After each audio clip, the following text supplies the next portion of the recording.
Chapter 42. The internet provides you with exciting novels to read. Feng Jin thought that the scene was very interesting, but when Jiang Pingji heard it, she heard something else. Lu Lanting's mother's background was more interesting than she had imagined. Jiang Pingji was not the only one who thought that way. Many viewers on the bullet screen made wild guesses as well. De Zhuangzhu Foreign streamer, do you think your mother is a transmigrator? She knows history and knows that Master Yuanjing will be famous in the future, so she invested in him in advance? How can adding icing on the cake be better than providing timely help? Wu Fei Wu Tian, that's a big guess, but if it were me, I would definitely date Master Yuanjing. Dei Dengmeng, can you not be so dirty? According to the introduction, Master Yuanjing is in his 20s, and the streamer's mother is only 6 or 7, right? Cafeteria de Fan A, haha, don't you think the combination of a cute loli and an uncle is very cute? Jiang Pingji glanced at the comments and could not help but sympathize with Lu Lanting's father. Feng Jin turned to Jiang Pingji and asked, Lanting, what do you think? I'll discuss this with my father when he comes back. I can't make the decision for now, Jiang Pingji said. Feng Jin did not force her. It was just a suggestion. It was not up to him whether she wanted to go or not. Shou Shiguan, streamer, will you go? Jiang Pingji frowned and took a sip of tea. An indescribable taste spread in her mouth. She took a sip and put down the teacup. Host V, I'll go. Why not? The northern borderline and the southern barbarians are eyeing us. Dongqing won't be peaceful for long. I have to prepare as soon as possible. Even though the viewers did not know what Jiang Pingji meant, according to her usual style, it was not a small matter. On the official road in Hejian County, a simple carriage sped by. Master, will be in Hejian County after the official road. At this speed, we'll be home in 4 hours. Inside the carriage, the elegant man in simple attire couldn't help but lift the curtain and take a look outside. The cold wind blew through his hair. This person's eyes were like stars, and his eyebrows were like knives. His appearance was extraordinary, but his face was abnormally pale. His cheeks were slightly red, and there were dark circles under his eyes. The blue robe on his body made him seem extremely thin and weak, as if a gust of wind could blow him away. He was holding an urgent letter in his hand. His fingers were so pale that they turned purple. It was obvious how anxious the owner was. Yesterday, he received an urgent letter from home. When he opened it and read it, he was so shocked that he couldn't breathe and almost fainted. Later, when the situation had stabilized, he simply let the guards accompanying him carry most of the things on their journey slowly. He packed light and took the housekeeper along the official road, rushing all the way. He forcibly compressed the journey that should have taken 5 days into 1 day and 1 night. I don't know if Lanting is safe now. If something happens to her, how am I going to explain it to Min? Cough, cough, cough. Lu Shi put down the curtain. His face was flushed and he coughed again. The housekeeper used to be Lu Shi's servant. Later, he followed Lu Shi to become a housekeeper, so he knew Lu Shi very well. He comforted him in a low voice. Second Langjun, the heavens help a good man. You can turn misfortune into fortune when you are in danger. Lu Shi lowered his head and looked at the letter that he had crumpled into a ball in his hand. The instant he saw the news, the fear made him feel as if he was on the verge of death. He did not dare to imagine that if Lien Lanting had really lost her life, would he have followed his daughter to the afterlife? Lu Shi hurried all the way back to his home that he hadn't set foot in for a few years. Fortunately, the gatekeeper was the same old man who recognized him. Otherwise, he wouldn't even be able to enter his own house.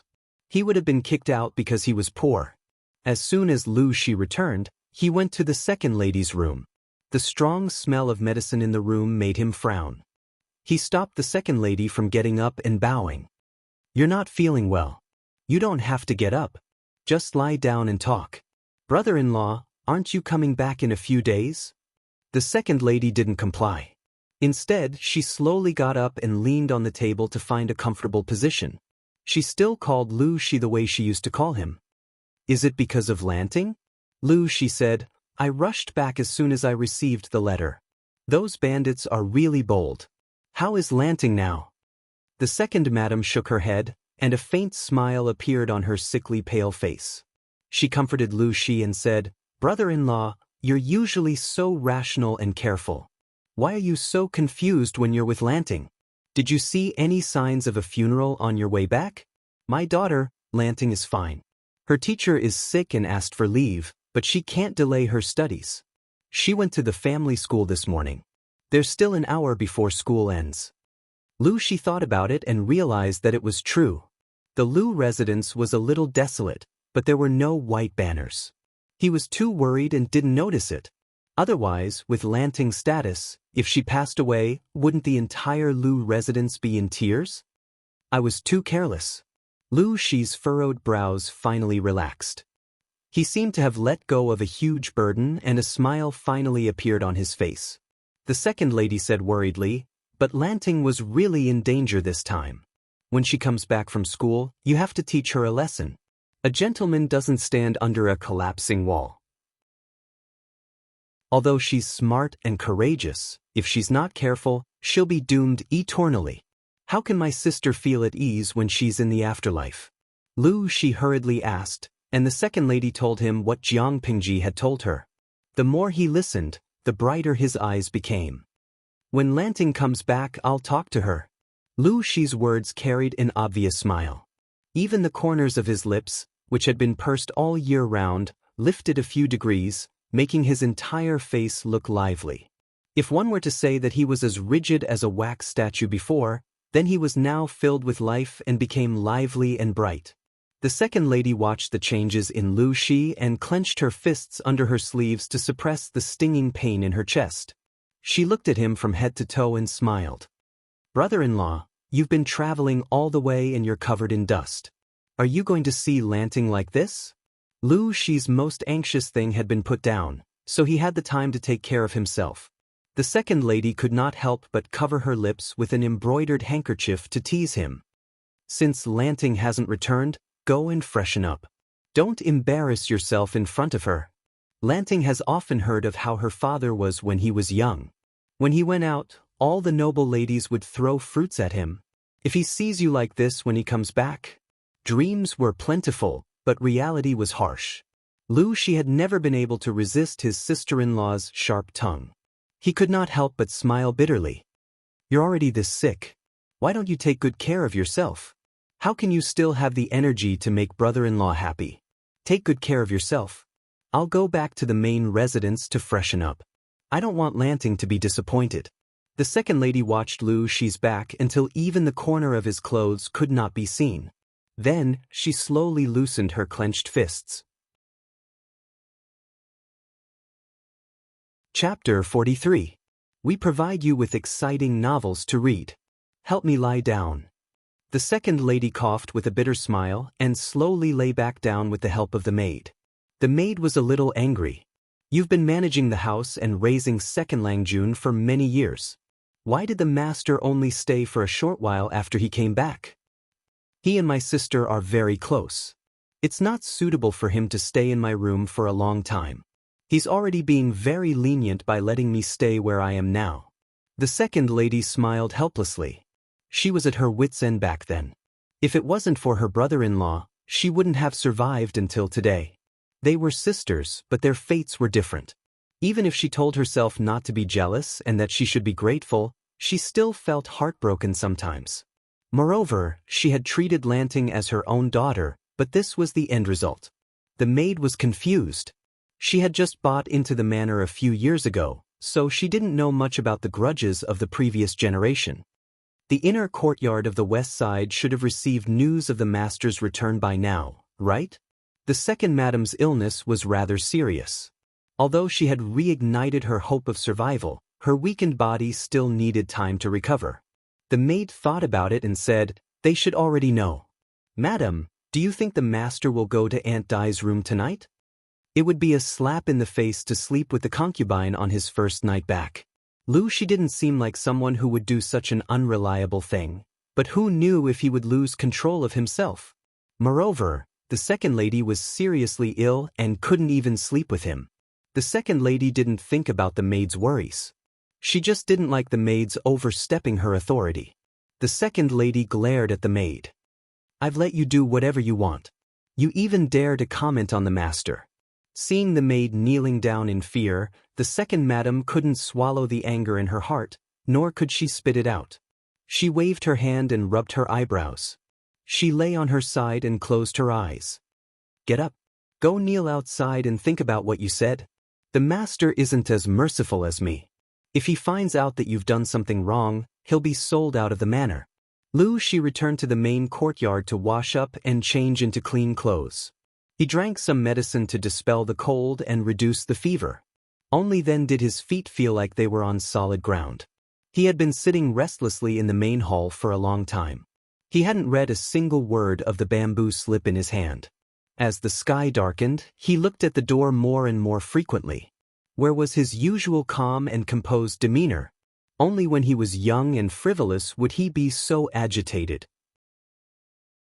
After a long time, so long that she wondered if his daughter had been infected by her mother's bad habits and could not remember the way back. When he looked at the door for the 33rd time, someone finally reported, "Master, second Langjun is waiting outside. Quickly call Lanting in." Shi's breath stagnated. He looked at the bamboo slip in his hand and felt a little uncomfortable. He put it aside and hid it. He was afraid that his daughter would misunderstand and think that he was going to test her when he just came back. That was what Jiang Pingji saw as soon as she entered the room. A strange man was sitting upright at the head of the table. He was wearing a white robe with dark cloud patterns on his sleeves. A loose black cloak was draped over his shoulders. His fair and slender hands were exposed outside the sleeves, and they hung naturally on his knees. His eyes lit up when he saw her come in. His long hair was still damp, and his clothes were very clean, which meant that he had washed up not long after he came back. When he saw her, the muscles on his face were a little unnatural. His hands subconsciously moved, showing that he was nervous and uneasy. Jiang Pingji approached and bowed to him. She looked at Shi from head to toe. Although the clothes on her father were not shabby, there were obvious wear marks on the collar and cuffs. Some parts even had hair on them. The material seemed to have become fashionable a few years ago, and the size did not fit his current body shape. According to her understanding of the family's finances, it was obviously impossible for someone at the top of the pyramid to wear such clothes. The most likely reason was that the clothes had a special meaning to him. Even though it was so old, he still refused to throw it away. His fingernails were very clean and the color was healthy. It seemed that he was very particular about his lifestyle and hygiene. The ring on his left hand was obviously a wedding ring. Of course, there was no such thing as a wedding ring in this era, but if Lu Lanting's mother was really a woman from another world, then the wedding ring was definitely there. The marks on his finger were very deep, which meant that he did not take it off frequently. The surface of the ring was very smooth and clean, but the lines were a little shallow, which meant that the owner often took care of the ring and rubbed it from time to time. The smell on his body was very clean. There was no smell of a second person. His recent private life must have been very clean. His sitting posture was standard, but his muscles were a little stiff. His cheeks were a little unnatural, and his breathing rate was abnormal. Is he not feeling well? Is he sick? Jiang Pingji narrowed her eyes. She had no intention of speaking first. She did not know what to say either. After a long silence, she suddenly said, "Lanting, come sit next to me. I didn't expect you to be so big after not seeing me for so many years." He was deliberately trying to find a topic. His voice was too stiff. Jiang Pingji secretly raised her eyebrows. This cheap father of hers was really nervous. She didn't pay attention to the live-streaming comments. She stood up, walked 3 steps away from Shi, and sat down again. Shi looked like he wanted to say something, but he did not know where to start. Jiang Pingji could not continue to ignore him. Father has just returned from his post and is tired from the long journey. He is showing signs of fever. Have you asked the doctor to take a look? Shi nodded. Because of the heat, his lips were very dry, and there were even some cracks on them. He stared straight at Jiang Pingji's face. His eyes couldn't get enough of her. His lips moved, but he couldn't force out a word. In the end, he couldn't help but raise his hand to stroke her hair. He said slowly, "I've asked the doctor to prescribe medicine." I drank it just now. I'm fine. At this time, the love-struck fans on the screen were collectively screaming. The overwhelming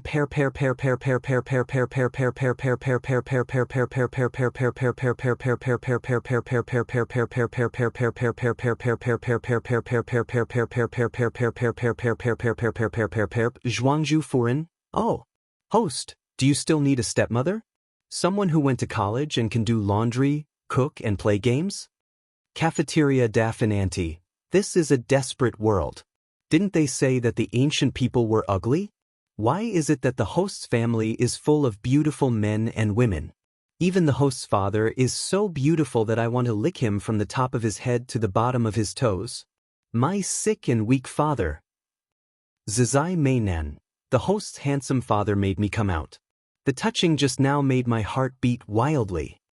Yixing Wushuiemio Miao. */w***. Host, does your father have mermaid lines and an 8-pack? Jiang Pengji glanced at it and her mouth suddenly froze. No matter what era it was, appearance was important. Host V, it's a pity. From what I see, he's so skinny under his clothes. Chapter 44. Lu Shi was indeed very thin. He wasn't short, and he didn't have much meat on his body. Even though Lu Shi was wearing loose clothes, Jiang Pengji was very good at judging a person's gender, height, weight and measurements based on the size of his feet, the depth of his footprints, the frequency of his breathing and the facial features. She could roughly determine a person's gender, height, weight and measurements, let alone someone like Lu Shi. Jiang Pengji said discontentedly, "Father is much thinner than before. When we return home this time, we have to take good care of the flesh." Lu Shi's eyes were filled with surprise. He was so excited that he couldn't even speak properly. His hands were trembling on his knees, as if he didn't know where to put them. Lanting, do you still have your childhood memories? Do you remember how I used to look like? After the death of Lu Lanting's twin brother, her birth mother also died of a serious illness. Lu Shi, who was deeply affected, had to leave Hejian County for some reason. His new post was far from here and it was very dangerous. Out of consideration, he did not bring Lu Lanting with him. He had only returned home twice in the past few years. To be precise, this father and son had not seen each other for many years. Jiang Pingji shook her head and said, "The clothes you're wearing are old, but they're too big to fit you now. Aren't you losing weight?" So that's how it is. The excitement on Lu Shi's face subsided, but when he thought about how his daughter had been so observant, it was obvious that she had taken a liking to him. He felt much better when he thought about it and said gently, "Your mother doesn't like needlework. She's been married to me for many years, but she's only done a few sets." As expected, it seemed that this cheap father had deep feelings for the cheap mother that he had never met before. However, when she thought of the situation in the inner courtyard, she kicked this thought out of her mind. Men from the ancient times had different values from her own. "Father, will you be staying at home for a long time this time?" Jiang Pingji could tell that Lu Shi's physical condition was not very good. Aside from the depression in his heart, most of it was due to overwork. Based on the trend, it was not impossible for him to die from overwork. Therefore, she preferred to strike a balance between work and rest. Even though Jiang Pingji could not treat Lu Lanting as her father, she was still borrowing Lu Lanting's body. Jiang Pingji could at least show some concern for Lu Lanting, but it was up to Lu Lanting if he wanted to listen to her. In Lu Shi's ears, his heart softened as if he was a careful daughter who couldn't bear to see him leave. "This time, I have some matters to deal with. I should be staying here for about 3 months. After I'm done with everything, I'll go to Shangjing. If everything goes smoothly, I'll have nothing to worry about and be a rich man at home." Lu Shi's answer was completely out of Jiang Pingji's expectations. Was he going to retire? "Father, you're still so young. You've just reached the age of 30. Why are you retiring?" In that era, there was no precise retirement age for officials. Most of them worked until they could no longer work. Lu Shi was still young, only in his early 30s. His career was on the rise, and there was still room for him to show off. Lu Shi thought for a moment, then touched his head. The official family doesn't care about the dissuasion of the scholars and Confucian scholars, and doesn't listen to the advice of the hundreds of officials. They insist on negotiating with the 3 tribes of the northern borderline. If this continues, I'm afraid there will be a great disaster. It's better to escape as soon as possible while it's still early. My wish in life is to live a carefree life and protect you as you grow up. However, the current situation is unforgiving. In comparison, the internal strife and intrigue in the officialdom is really boring. Lanting is almost an adult, and I want to spend more time with you. He smiled bitterly. How could his daughter understand such things? Father, are you worried that after the negotiation, the emperor will be afraid of the Count of Zhenbei and will cut off his own arms? Jiang Pingji's words shocked Lu Shi. He did not expect his daughter to be so knowledgeable. On second thought, although his daughter was a girl, she had been raised as a man since she was young. She was also his and Ah Min's daughter, so she was not stupid. What's more, his daughter had an extraordinary background. Indeed, the 3 tribes of the northern borderline are ambitious and have coveted Dongqing for many years. The emperor has been neglecting the court affairs and is no longer as wise and decisive as he was when he was young. Refusing to negotiate, the emperor still has to rely on the Count of Zhenbei. However, the emperor has long been dissatisfied with the Count of Zhenbei and always wants to take over the military power. If the negotiation is successful, it will be time to kill the donkey after it's no longer useful. Lu Shi shook his head. It was not that there were no people who could see the hidden dangers, but the emperor was biased and stubborn. Even a few bulls could not pull him back. Speaking of this, Lu Shi sneered and said sarcastically, "They are not upright. No wonder they are afraid of the Count of Zhenbei." The royal family of Dongqing was originally a fugitive slave. Later, they worked as a groom for a famous general of the previous dynasty. By chance, they were favored and slowly rose to power. However, a dog cannot change its spots. Their ancestor became a rebel for a temporary benefit. His descendants thought that all the generals were rebels. The corner of Jiang Pingji's mouth twitched secretly. She thought that as an outsider, she had no fear of the imperial power. She had blurted out what she wanted. She did not expect her father to be even more ruthless. He had directly scolded the ancestors of the Dongqing royal family. In ancient times, bloodline and background were the most important. Scolding them was more insulting than anything else. However, it could also be seen from this point that her father was not foolishly loyal at all. He was quite rebellious in nature. Jiang Pingji asked, "If the Count of Zhenbei falls, will there be other soldiers in Dongqing who can resist the ambitious 3 tribes of the northern borderline? If there is, why would the emperor rely on the Count of Zhenbei to guard the border of the northern borderline for so many years? They would have separated and restrained each other long ago." Lu Shi sneered. He did not let go of the Count of Zhenbei, but at the same time, he was thinking about taking back the military power. He was not afraid of being divided. If that's the case, once the Count of Zhenbei falls, the emperor will be bewitched and promote a few generals who only have the ability to talk on paper to replace the Count of Zhenbei and guard everywhere. When the time comes, the southern barbarians and the northern borderline will join forces. I'm afraid they will have the momentum to destroy everything. Dongqing, war was Jiang Pingji's old profession. Although the situation and the tools of war in the 2 eras were different, which led to the final method of war, the essence of war remained the same. Even if the environment had changed, her sense of smell was still as sharp as ever. Dongqing had no other capable generals except for the Count of Zhenbei. It showed how much the military officials were suppressed. If it's chaotic, then so be it. As the saying goes, heroes emerge in troubled times. If things are really as Lanting said, Dongqing's destiny is near. Unexpectedly, Lu Shi, who was usually elegant, sneered and said such rebellious words.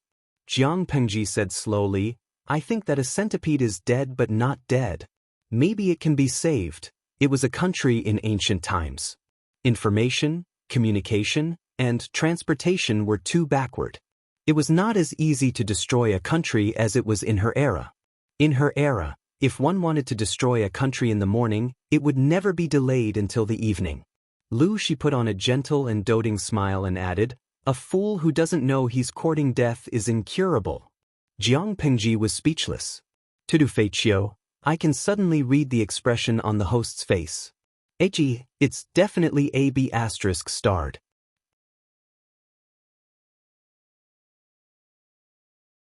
Chapter 45. Putting aside her prejudices, Jiang Pingji realized that she seemed to have picked up a rather different kind of father. Your handwriting is much better than your mother's. It should be more like mine. As the head of a feudal family, no matter how different Lu Shi was, teaching, testing, and checking on his work were all part of the process of fostering the bond between father and son. He glanced at Jiang Pingji's handwriting and his facial muscles twitched. He reluctantly praised, "It's pretty good." Jiang Pingji was speechless. It was clearly written, yet he was praising her for drawing well. To put it bluntly, he was indirectly criticizing her for not writing well. Jiang Pingji wanted to find an excuse to avoid it, but her eyes lit up when she saw Lu Shi grind the brush and write. Even if she couldn't tell what it was, she thought it looked good. Jiang Pingji's eyes lit up when she saw Lu Shi's writing. As a matter of fact, Lu Shi's handwriting was also famous in Hejian County. It was clear and smooth, full of meaning. The characters were strong, and the meaning of each word was in harmony with the spirit. Now that he had been an official for many years, his state of mind was not as rash as it was when he was young. His handwriting was more gentle and elegant. Looking at calligraphy is like looking at a person. A good handwriting is far more attractive than a beautiful essay. Lu Shi put down his brush and wrote the words Lu Shi on the bamboo paper. Comparing it with Jiang Pingji's own handwriting, it was obvious who was better. Jiang Pingji carefully observed the difference between the two. All kinds of information emerged in her mind. She was also analyzing Lu Shi's posture and strength. But before she could finish her analysis, Lu Shi, who seemed to be a very serious feudal patriarch, added, "After all, when sending a letter to a lady, they usually look at the words first before reading the sentimental content." Jiang Pingji coughed. Lu Shi smiled and squinted his eyes. He was satisfied with his son's reaction. What's there to be surprised about? Back then, Min always mocked me for my bad handwriting, saying that it was like a dog crawling on the ground. No matter how good the content was, the impression would be reduced. If we didn't know each other, she wouldn't even want to see it. De Zhuangzhu Furen, the host's mother, taught her well. She is a feudal patriarch who is at the forefront of the times. 23333 Zizai Mainen. Although the style doesn't feel right, and a feudal parent should be serious in speech and manner and ask for domestic discipline at the drop of a hat, but, this kind of streamer papa is really cute. Privately discussing with his adolescent son about the essentials of writing love letters, */w***, Lan Chua Yubuja, but the host is a girl. I'm confused. Cultivation, I'll say it again, when it comes to picking up girls, I only admire the streamer. Jiang Pingji relaxed a little when she saw him like that. So, this is the motivation for father to learn calligraphy? Lu Shi said righteously, the result is that I can write well, but no one knows why. They can only see the result. Then, Lu Shi asked Jiang Pingji what books she had been reading recently and what her thoughts were. He wanted to know about his son's, or daughter's, hobbies. I copied the Analects of Confucius yesterday, but I didn't like it. Instead, I thought the military strategies in the study was more interesting. Lu Shi agreed. I don't like it either. It's easy to wear it out. You're still young, so you should just read a little to pass the time. You don't have to read too deeply. When you're older, you'll have your own ideas and experience. Then you can study it again. Jiang Pingji could not help but secretly sigh that her legendary mother had taught her well. The Analects of Confucius was a classic of Confucianism and the leader of literature in that era. After the unification of the previous dynasty, Confucianism became the orthodox school of thought. After hundreds of years of chaos, other schools gradually rose. It was not until the 5 countries were divided into xia that 100 schools of thought contended. Even then, Confucianism was still respected as the orthodox school of thought, and no one could challenge its position. Lu Shi was a high-ranking official in Dongqing, and he was considered the orthodox school of Confucianism. He was going all out to talk to his son, like that in private. If Jiang Pingji was an indigenous person and met such a father, it would indeed leave a very deep first impression. Lu Lanting's studies were not outstanding. Jiang Pingji relied on her memory, and the results were obvious. She could answer Feng Jin's questions during the day, but when it came to Lu Shi, her knowledge was not enough. Lanky Yubus, haha, this is tragic. I can already see the streamer getting scolded by the feudal elders. A group of viewers squatted down to watch the stream. They wanted to see Jiang Pingji get scolded by Lu Shi, but they were all disappointed. Jiang Pingji felt guilty and depressed. I've let you down, father. Lu Shi was not disappointed. Compared to the number of books she had read and the number of articles she had memorized, he was more interested in her aura. Who could not read from a book? It was rare for her to have her own ideas instead of following the crowd and being a yes man. Not bad. At least you're not stupid. He rubbed the top of her head lovingly. You can make up for your studies slowly. There's no rush. In fact, Lu Shi used to be a naughty child who could not read well. He could read all the words, but he could not put them into his head. Every time his teacher or his father tested him, his mind would be in a mess. He would have many ideas, but he could not express them. He had suffered enough, and he did not want his son to repeat the same mistake. What's the point of writing a good policy or political commentary? As a parent, the most important thing is to govern. No matter how much you learn, it's all for this purpose. If you focus on studying and writing, you'll neglect other things. Isn't that putting the cart before the horse? Jiang Pingji had to admit that Lu Shi's words were like a non-mainstream feudal patriarch.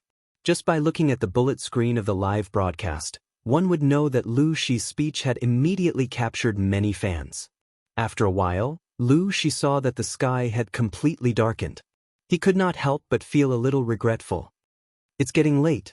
Lanting, go back and rest. Come with me to the Xianxia temple tomorrow morning. The Xianxia temple? Jiang Pingji was puzzled. Don't we have to go to the family school? Of course not. The family school is not bad, but it's a bad atmosphere. It's easy to learn bad things. It's better for me to teach you personally. Lu Shi said, after your second brother passed away, Min dragged her sick body to the Xianxia temple to pray for you to pass the evil tribulation at the age of 12.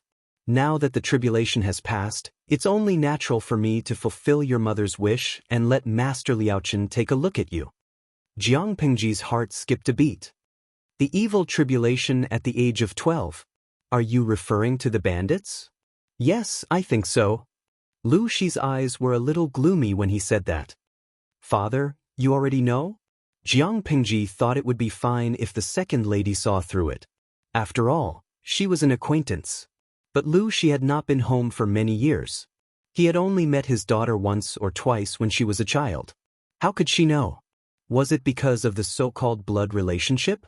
Lu Shi patted her head again. Don't worry. I've known about it before you were born and I've prepared for it. Jiang Pingji was speechless. Why does it feel like we're not on the same wavelength?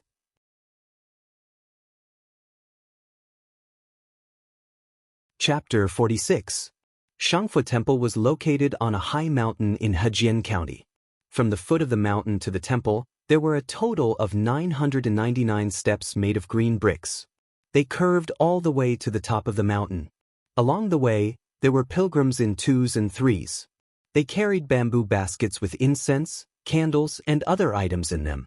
Jiang Pingji didn't believe in Buddha, but she had to admit that the scenery from the foot of the mountain to the top of the mountain was full of Zen. The stream was murmuring, and ancient trees were towering.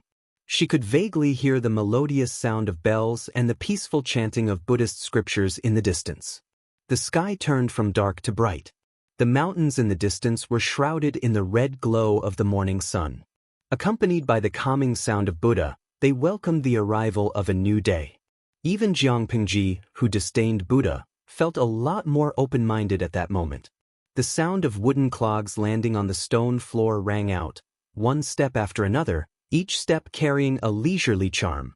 Lu Shi wore a brand new dark green robe. The size was much better than the clothes he wore the day before. It also showed how thin he was.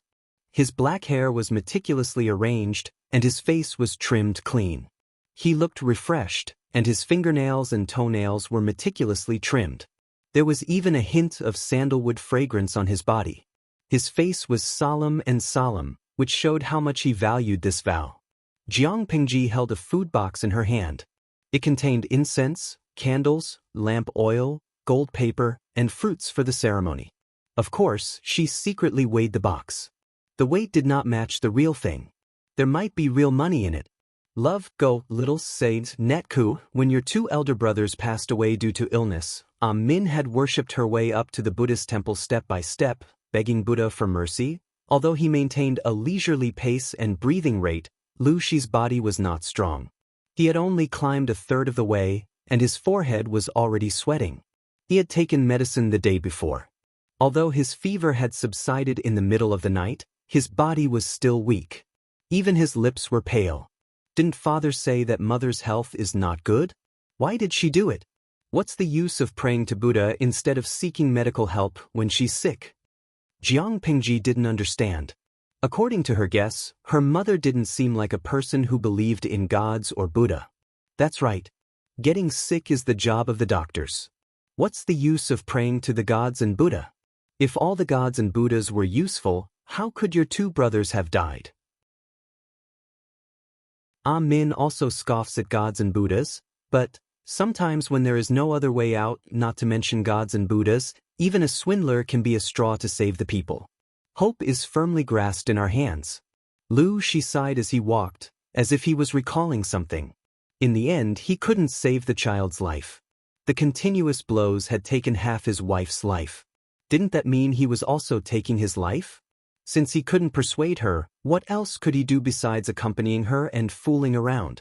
He hated himself for not being a doctor, for not being able to cure the illness and save the life. Fortunately, you are still alive. Today, I have come to fulfill my wish. I hope that your mother and brother can see you and protect your future happiness.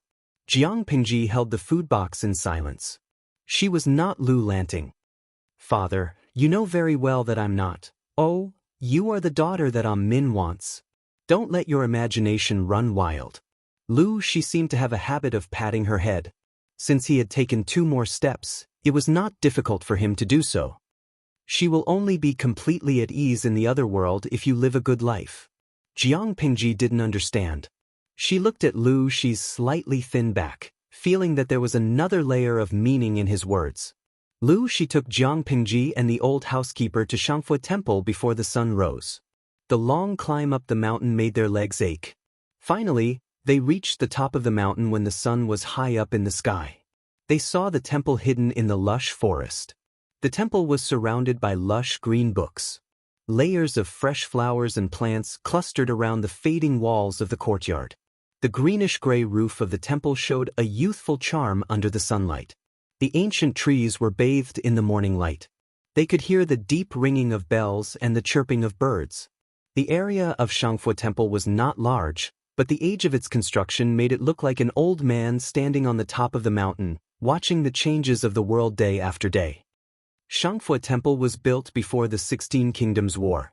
At that time, Buddhist temples flourished and there were countless temples. Lu Shi gave a brief introduction of Xianxia Temple and led Jiang Pingji into the main hall. He bowed to a middle-aged monk and asked, "Is Master Liaochen here?" "The master is waiting for you in the meditation room in the side hall. Please follow me." The monk in the gray robe bowed back as if he had expected it. He looked humble and pious. Jiang Pingji observed the surroundings out of boredom. There were already many worshippers in the main hall. There were men and women, young and old. They added some liveliness to the old temple. As she was thinking, she heard Lu Shi calling her name. After passing through a corridor, Jiang Pingji followed Lu Shi to a meditation room. Before she stepped in, she heard a conversation between Lu Shi and an old monk. "It's been 7 years. How have you been, Master Lu?" Lu Shi responded calmly, "Everything is fine." "Master Lu, you still have resentment in your heart. It's hard for you to be well." Jiang Pingji laughed in her heart. The old monk's words made her feel like he deserved a beating. Lu Shi's voice was filled with resentment. Since Master Liaochen already knows, why ask? This must be the beloved daughter of Benefactor Lu and Benefactor Gu, right? When the old monk saw Jiang Pengji enter, he raised his head and glanced at her. Then, he quickly lowered his head again. The speed at which he twirled the prayer beads in his hand increased. Good. Why have you come to the peaceful place of Buddhism? Jiang Pengji was baffled. She felt a slight chill in her heart. It was as if someone had seen through her. She was very unhappy. Because the stream started earlier, it took a while for the audience to come in. Someone could not help but post a bullet screen when they saw the scene. Feiqiu Chiu Huayo. Host, let me tell you something. Whenever you travel through time, there must be a strange monk. Jiang Pengji secretly raised her eyebrows. Even though she did not know what the law of time travel was, the monk in front of her was indeed strange. Of course, I followed my father here to fulfill my vow. Otherwise, why would I spend so much effort to climb the mountain and not sleep in my bed? Why would I come here? Jiang Pengji was baffled, but she still followed the advice and sat down on the cushion beside Lu Shi.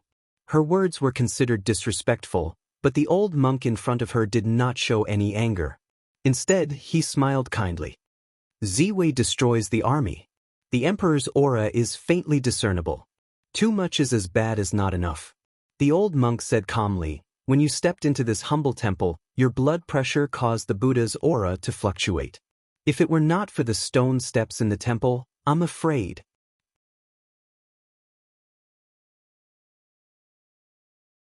Chapter 47. What the hell? Jiang Pengji's face was full of questions. Were people from ancient times so unreasonable? They said specious things the moment they met? Of course, the originally quiet live broadcast room had exploded. Many of the viewers who were watching the live broadcast expressed that the message contained a lot of information. Jing Ming, my male god? No. Was the old monk hinting that the streamer has the luck of an emperor? Shui by Xen Fiang.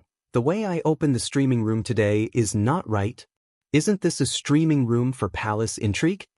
Yuda Yida. Oh my, the ending of palace intrigue is the death of the emperor and becoming the emperor himself? The emperor's version of empresses in the palace? Nongfu Shangquan Yudiangshuan, bullshit.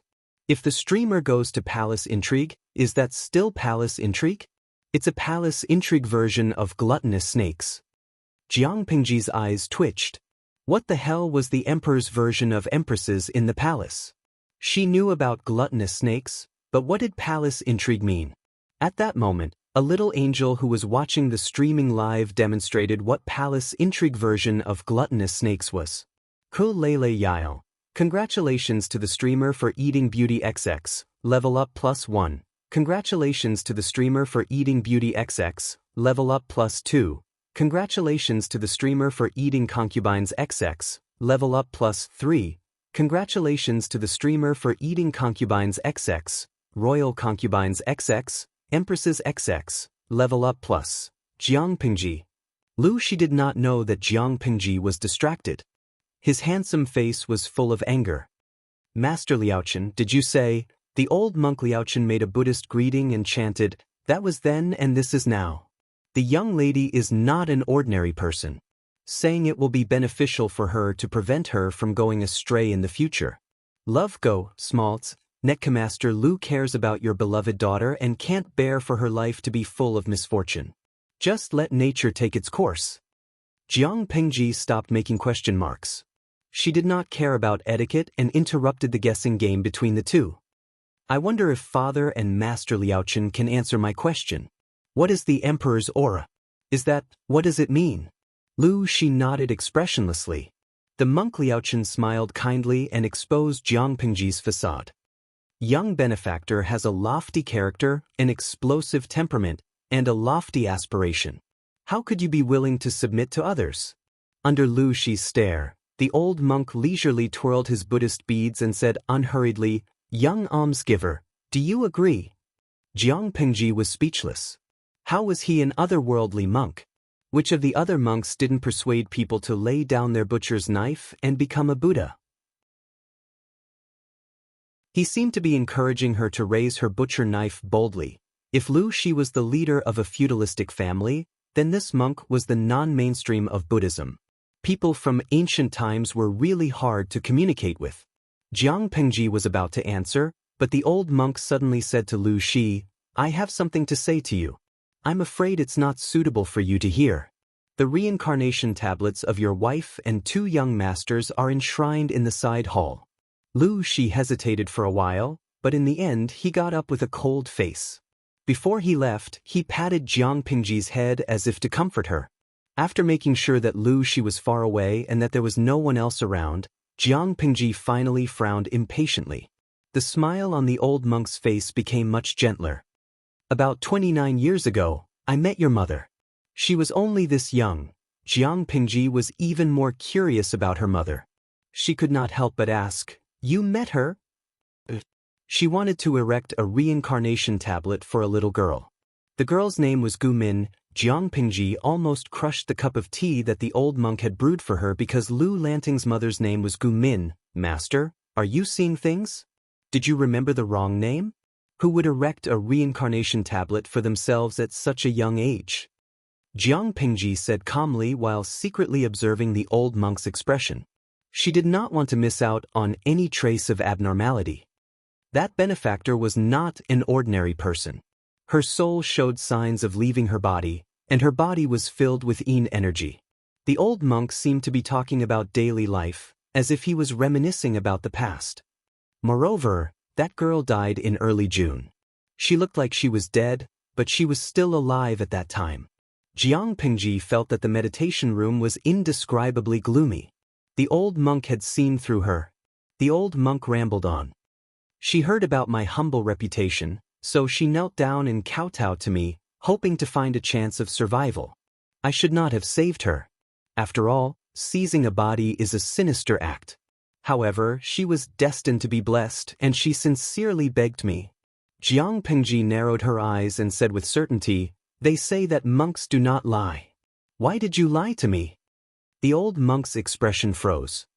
He looked at Jiang Pingji for a long time and suddenly heaved a sigh of relief. "Young benefactor, you are making things difficult for me. Tiske, I just don't believe that there is such a good thing. How can a person's life be extended so easily?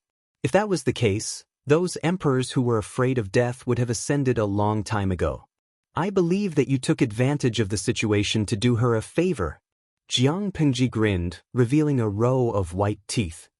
"Maybe that girl didn't deserve to die. She just died for some reason. It was fate that my mother ended up in her body.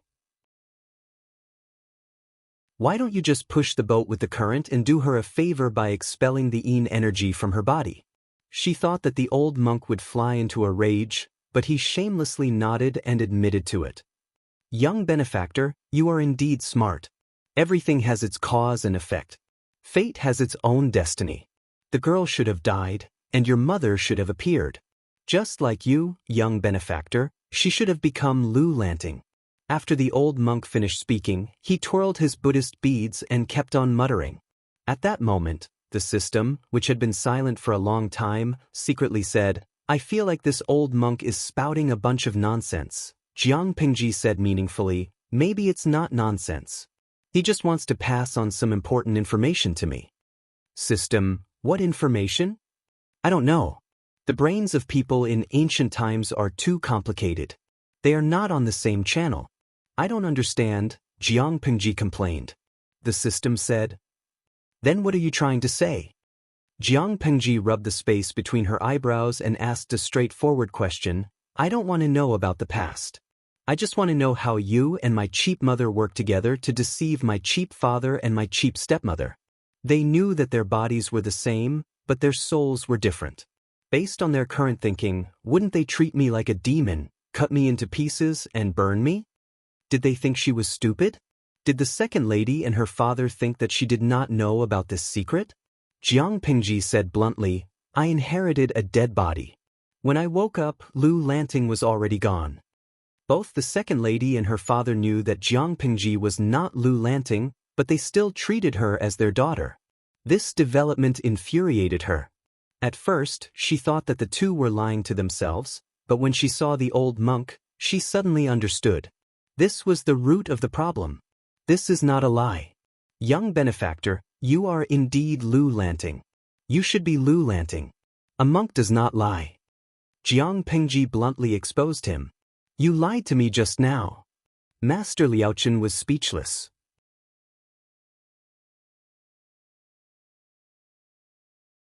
Chapter 48. Well, there's no point in dwelling on it. Jiang Pengji rested her chin on one hand and looked at the old monk, waiting for him to speak. Young lady, this is your mother's wish. The old monk twirled his beads. When your mother lost 2 sons, she asked me to read the physiognomy of all the children in the house. None of them had the fate of an emperor, but your mother was certain that Lu Shi's daughter was destined to be an emperor. Jiang Pengji narrowed her eyes. So certain? Was her mother really a woman who knew history? I'm not strong enough, so I asked a friend for help. Finally, I figured out that Lu Shi had the fate of being the father of an emperor, but the daughter of an emperor never showed up. Before your mother passed away, she seemed to have figured something out. To protect you, she asked me for a favor. The old monk said with a smile, your mother didn't care about the danger of being burned as a demon and told your father about her origin. She also said that she had 2 souls in her body since she was young, and one of them died because of the death tribulation. As her daughter, it is very likely that the young benefactor will. Jiang Pengji's hands trembled, and she almost spilled the tea in her cup. 2 souls in one body? Did that mean that both the second lady and Lu Shi thought that the real Lu-lanting was the one who died? If that wasn't the case, little benefactor and your esteemed father would definitely harbor animosity toward each other. It's not impossible that they would eventually fall out. The old monk maintained his amiable smile. Moreover, your mother knew you were her daughter. There's no doubt about that. But why was she so sure that the death would happen at the age of 12? Jiang Pengji was shocked. She had an answer, but she needed to verify it. Your mother had just given birth to you and your brother. Seeing that they were both intelligent, she secretly asked me if the body of the baby girl had been possessed by a thief. She said that the baby girl was supposed to be soulless until she was 12 years old. Jiang Pengji crossed her arms in front of her chest. Various clues kept flashing through her mind. According to the current information, that cheap mother was really a woman who knew about history. Or, in other words, in history, this empress was quite famous. Moreover, in the history books, there were comments such as, she was as stupid as a tree when she was young and didn't understand human nature. Perhaps there were records of the empress and her biological father not getting along, or even falling out with each other. However, the problem of space-time had always been complicated. That cheap mother had memories of the future, and every move she made affected the so-called history. According to the old monk, although the mother knew about history, she was bound by it and did not live as she wished. How can something like fate be determined? If I really want to fight for supremacy in the future, it will be because I want to do so, not because fate dictates that I must do so. The so-called future is just one of thousands of possibilities, not the only one. It had always been the process that determined the results. When had the results determined the process? Jiang Pengji shook her head and said, it's boring, but I have to thank you for doing me a big favor. The reason of having 2 souls in one body was very nonsensical, but to the ancient people, it was a reason that was easier to accept, and it also saved them a lot of trouble. This old monk cannot accept young benefactor's thanks. The old monk shook his head and said greedily, young benefactor, you are still the most sensible. The way of fate is mysterious and not unchangeable. However, perhaps because you know these things, you will fall short of success in the future, and you will lose the throne because of a wrong decision. Jiang Pengji snorted and said arrogantly, if I want it in the future, then it can only belong to me. I will kill whoever tries to snatch it. Because of Jiang Pengji's declaration full of chunibyu, the live stream screen kept receiving gifts and flowers. Nongfu Shanquan Yudiangshuan, haha, I like the way the host gives up treatment in the late stage of chunibyu. Nyodida, yes, she gives up treatment in the late stage of chunibyu, but somehow it feels so good, */w***, Kalele Yile, give me my 40-meter broadsword. I am more looking forward to the greedy snake version of harem fighting. She can still become the emperor after getting rid of the emperor. She can sleep with men, and she can sleep with their wives.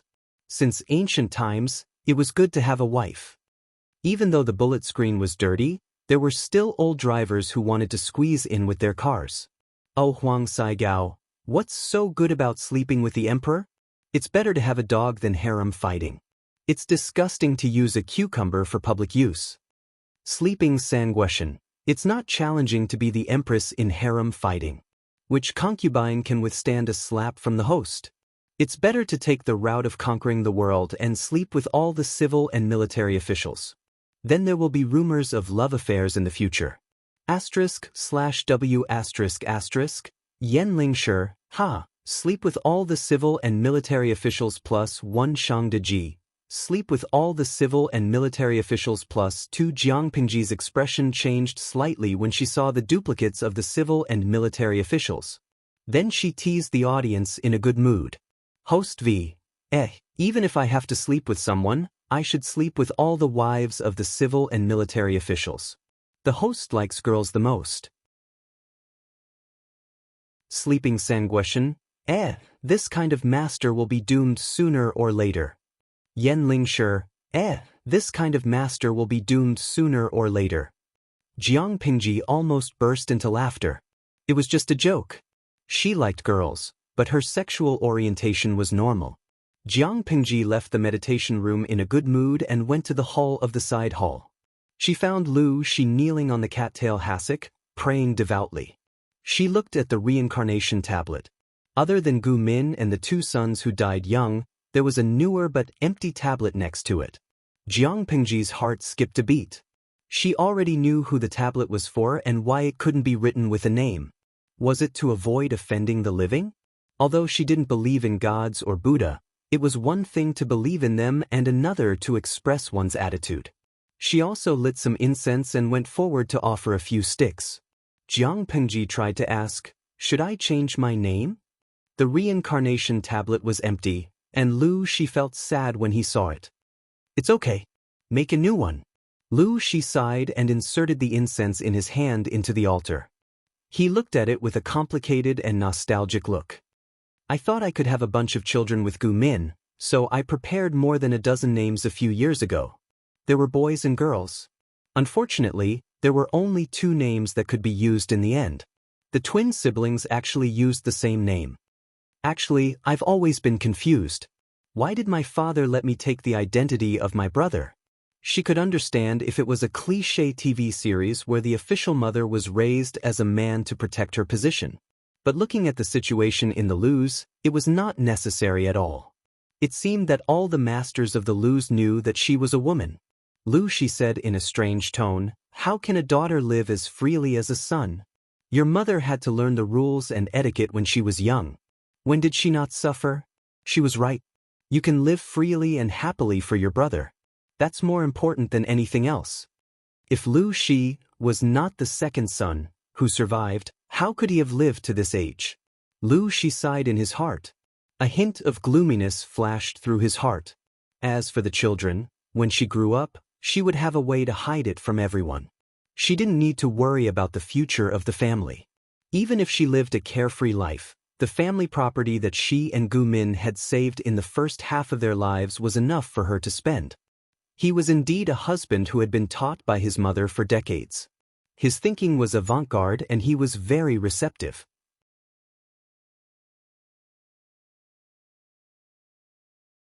Chapter 49. We provide you with wonderful novels to read. But what about Wei Jingxian's engagement? Lu Shi could tell what she wanted to ask. He raised his eyebrows with a hint of displeasure. The marriage was first proposed by the Wei's wife. She agreed to it because of the good relationship between the 2 families. Then your brother died. Min wanted to break off the engagement and get back the token, but the Wei's wife didn't agree. She only said that the child would grow up. Jiang Pingji was speechless. Why didn't she agree? Isn't it bad for your reputation if the engagement is broken off when you grow up?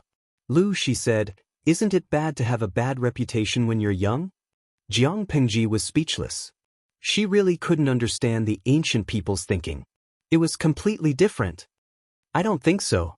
After all, she was only 3 or 4 years old.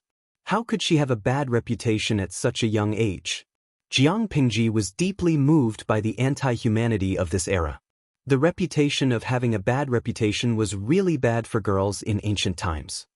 Your brother died on the second day after the two families exchanged the token. Speaking of this matter, Lu Shi actually felt resentful. He even unconsciously blamed Wei Jingxian for the death of his youngest son. However, he was rational and knew that this matter had nothing to do with the girl. He could only blame his youngest son for having such an unlucky life. They were not fated to be father and son. Jiang Pingji didn't say anything. Wei Jingxian was innocent, but the timing of the incident was too inopportune. After donating some money, the father and son finally came to an end. On their way down the mountain, She took 2 pairs of new straw sandals from the housekeeper. He put one pair at Jiang Pingji's feet and said, "Going down the mountain is different from going up the mountain. It's easy to fall if you wear wooden clogs." Jiang Pingji smiled and put on the sandals. They didn't hurt her feet. Instead, they were soft. "Father, have you ever been taken advantage of before?" It didn't seem like it was his first time. Ignoring Jiang Pingji's teasing, She said, "Your mother was stupid and almost disfigured." When they went down the mountain, the sun was already in the west. Looking at the long shadows on the ground, She suddenly sighed. "Your father is really getting old. If I was still young, I might be able to carry you down the mountain." He knew his own body well.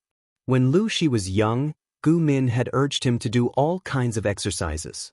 He always felt that those movements were rude, shameful, and stupid. But thanks to that, he had gotten rid of his days of major illnesses and minor disasters after exercising. His body and bones had become much healthier. But now, he could barely climb the mountain. He really couldn't carry his daughter, who was about to become an adult. Otherwise, both father and daughter would fall down. Jiang Pingji said, "I don't mind carrying my father down there." She smiled but didn't say anything. He touched her head again. She was raised as a son, but she was still a daughter. How could she be stronger than a man? At that moment, She subconsciously forgot that the second lady had told him that Jiang Pingji had single-handedly destroyed the entire bandit village. The journey down the mountain was very relaxing. Jiang Pingji chatted with Shi and laughed. The atmosphere was very harmonious. However, when they talked about schoolwork, she suddenly remembered Master Yuan Jing, whom Feng Jin had introduced to her. Jiang Pingji asked while secretly observing Shi's expression. "Father, I heard from a friend that Mother and Master Yuan Jing are old friends?" "From your friend? Only a few people know about this. I don't think your friend is one of those old guys." Shi's expression was calm. "Your mother supported Master Yuan Jing when she was young. When Min was alive, our families would occasionally interact." "Indeed. That friend's surname is Feng, and his name is Jin. He said that my studies are not good, and Master Wei Yuan's personality is not suitable for me. If there is a chance, I can visit Master Yuan Jing in Langyi County and see if I can become his disciple. Maybe I can be saved." Before Jiang Pingji finished her sentence, Shi, who had been listening attentively, suddenly stopped walking. His expression was slightly stiff. He turned his head and looked at her. "What?" Jiang Pingji didn't understand. She immediately understood that Shi was referring to that friend. "Feng Jin? Feng Jin? The one whose surname is Huayu?" Shi's face darkened. Nobody knew what he was thinking. "It is indeed Huayu. Father, is there something wrong with him?" Jiang Pingji's heart skipped a beat. Could it be that Feng Jin's family was Shi's political enemy? Shi didn't look like a narrow-minded person. Why would he implicate his political enemy's descendant just because of his political enemy? If he's just a kid, Lanting, you can just maintain a gentleman's relationship with him. There is no need to get close to him. Shi regained his calm expression, as if he wasn't the one who frowned in displeasure. Although Jiang Pingji didn't understand, Shi was not the kind of person who liked to slander people behind their backs. Moreover, Feng Jin was only a teenager. He was too different from Shi. He must have his reasons for saying that. After a few more steps, Shi suddenly asked, "How did Lanting and Feng Huayu meet?" Jiang Pingji gave a concise and comprehensive description. On the 3rd of March, he and his companions were chased by bandits. They accidentally broke into the bandits' village and happened to bump into me and Jing. We had some misunderstandings, but they were all solved later. Lu Shi asked calmly, "What do you think of his temperament?" If Lu Shi asked about Feng Jin's talent, Jiang Pingji could praise him, but temperament? It would be more derogatory. He acts decisively and treats people well. But sometimes he will do anything to achieve his goals. A man must be ruthless. If a man isn't decisive and ruthless, he won't even know how he died. Jiang Pingji was speechless. That should be a compliment to Feng Jin, right? If you want to go to Langyi County to look for Master Yuan Jing, you can give it a try. In the previous dynasty, based on your age, it's time for you to leave home to study. It's a good thing to have the ambition to study abroad.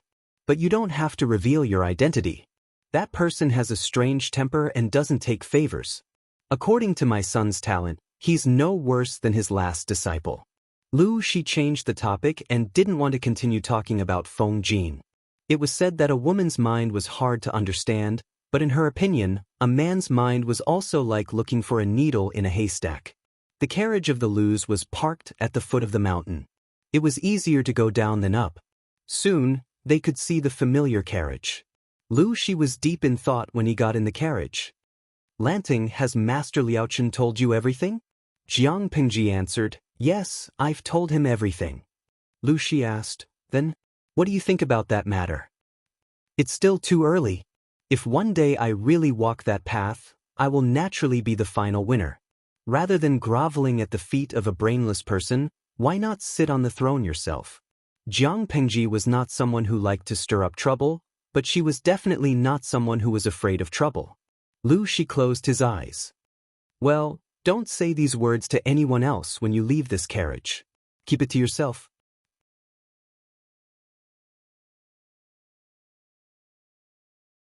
Chapter 50. That being said, who could say for sure what would happen in the future? Jiang Pingji loved to fight, but she was not a bloodthirsty person. As long as people did not come to her door and provoke her, she would not look for trouble. As for what the old monk had said about raising a flag and becoming a king, or even having an army and becoming an empress, it all depended on the situation. She did not like to stir up trouble, but she was not afraid of it either. Jiang Pingji was quite calm as she watched the orange sunset outside the carriage, but Lu Shi could not calm down. Back at the Lu residence, he asked Jiang Pingji to visit the second lady while he went straight to the main courtyard. He waved at the maids beside him and said, "Guard outside. No one is allowed to enter without my permission. If Lanting comes, remember to inform me." The two maids whispered, "Yes, sir." Lu Shi did not even look at them. Instead, he walked briskly to the room where he and Gu Min used to live. According to the rules of the time, the legal wife usually lived in the east courtyard, but he and Gu Min had always shared the same room. The furnishings in the room were the same as before his wife passed away. Lu Shi looked around and quickly walked to a corner of the room. He carefully opened the box and scratched the floor with the jade hairpin on his head a few times. Then he followed the traces and moved the brick away. The bottom was hollow, and there were a few copper boxes inlaid with gold and silver. Each box was locked, and the only key was kept by him.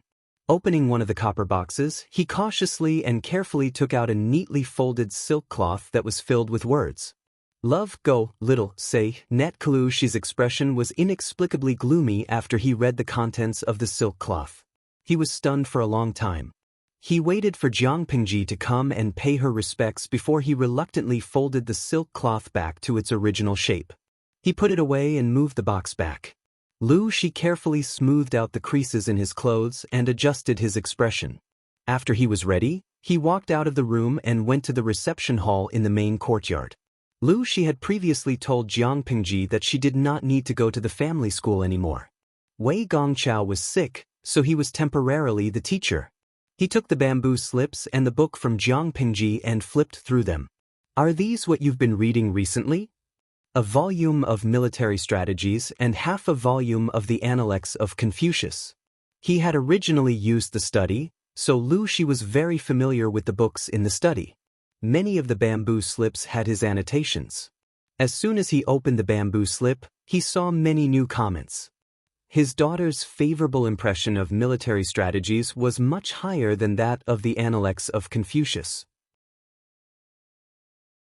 Most of the comments on the former were pertinent, and there were even his own thoughts and hypothetical strategies. As for the latter, actually he and Jiang Pingji were the same. They had never liked the Analects of Confucius. They would even get headaches if they read too much of it. Sages once said that the people are the most important, the country is second, and the monarch is the most important. But when you're really in an officialdom with constant strife, you'll find that these words can only deceive those who don't understand. Sages' words are just words after all. Lu Shi closed the bamboo slip and put the half-volume of the Analects of Confucius aside. He carefully read Jiang Pingji's comments on military strategies. Based on that sentence alone, Jiang Pingji was certain that Lu Shi was a weirdo in this era. He was a weirdo who could perfectly blend in with the rest of the ordinary flowers. Now that the Confucian school was popular, it was still the leader of the 100 schools of thought. Was it really appropriate for him to say that? Even in her previous life, where technology was so advanced and the land was so vast, inequality still existed. It was a common occurrence, not to mention in the ancient times, where civilization was abnormally backward. But she didn't expect that Lu Shi would say something like that to her.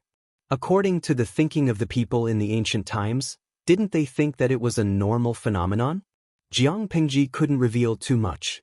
She could only play along with his words and ask, "The monarch is the boat, and the commoner is the water. The water carries the boat, and the water capsizes the boat." From this, it can be seen that the commoner is more important than the monarch. Is it possible that the sage's words are also false?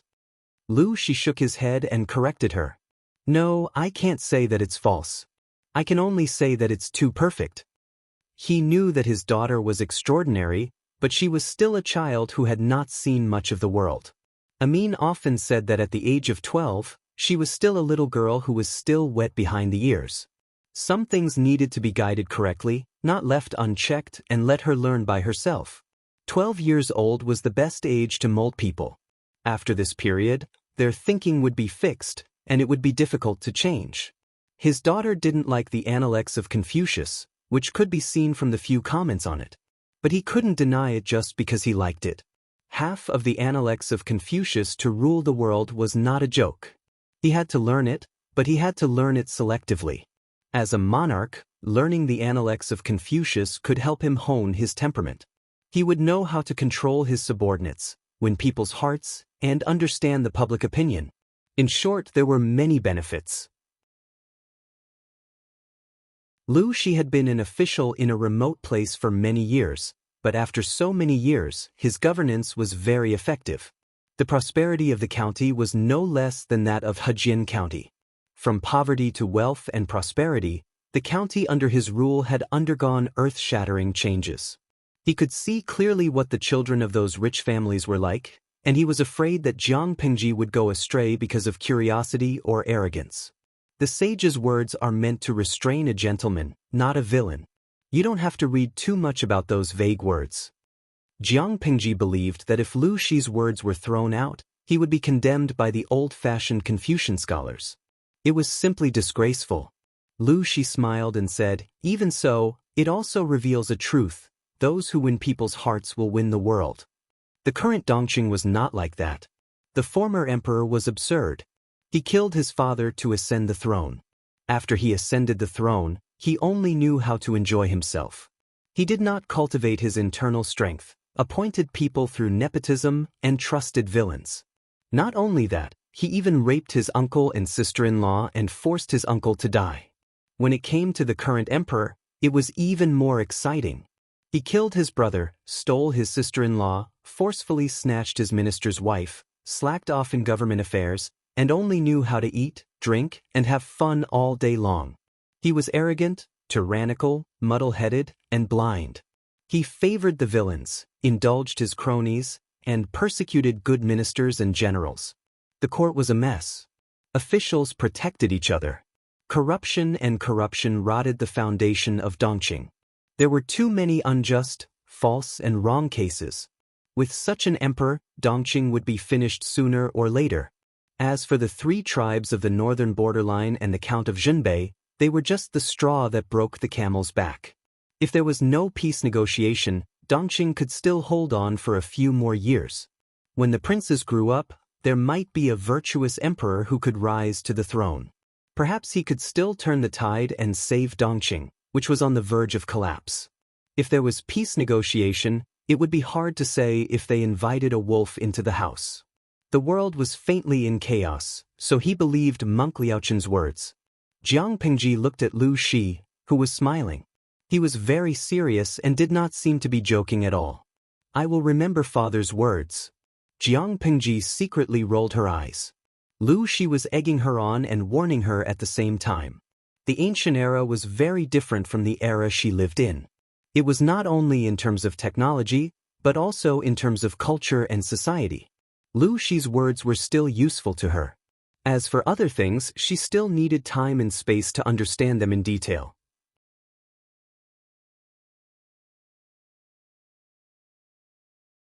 Chapter 51. Lu Shi sat upright and motionless. He said slowly, "What the people want is naturally what they want." Throughout history, which emperor who lost the people's support survived for a long time? Let's not talk about the current emperor. The former emperor was considered one of the outstanding among them. He smiled contemptuously and briefly talked about the great achievements of the former emperor. He used detailed examples to deepen the impression and analyzed them bit by bit.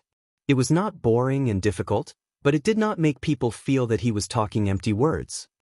As an emperor, he must rely on the power of the aristocratic families. However, the biggest foundation is still the people. Although Lu Shi was born in a prestigious aristocratic family, he was not optimistic about the future of the aristocratic families. He even faintly felt that they would not last long. Of course, in this context, the aristocratic families had a huge influence on the court. They could even cover the sky with one hand. The former emperor failed because he offended the aristocratic families, but the core reason was that he lost the people's support.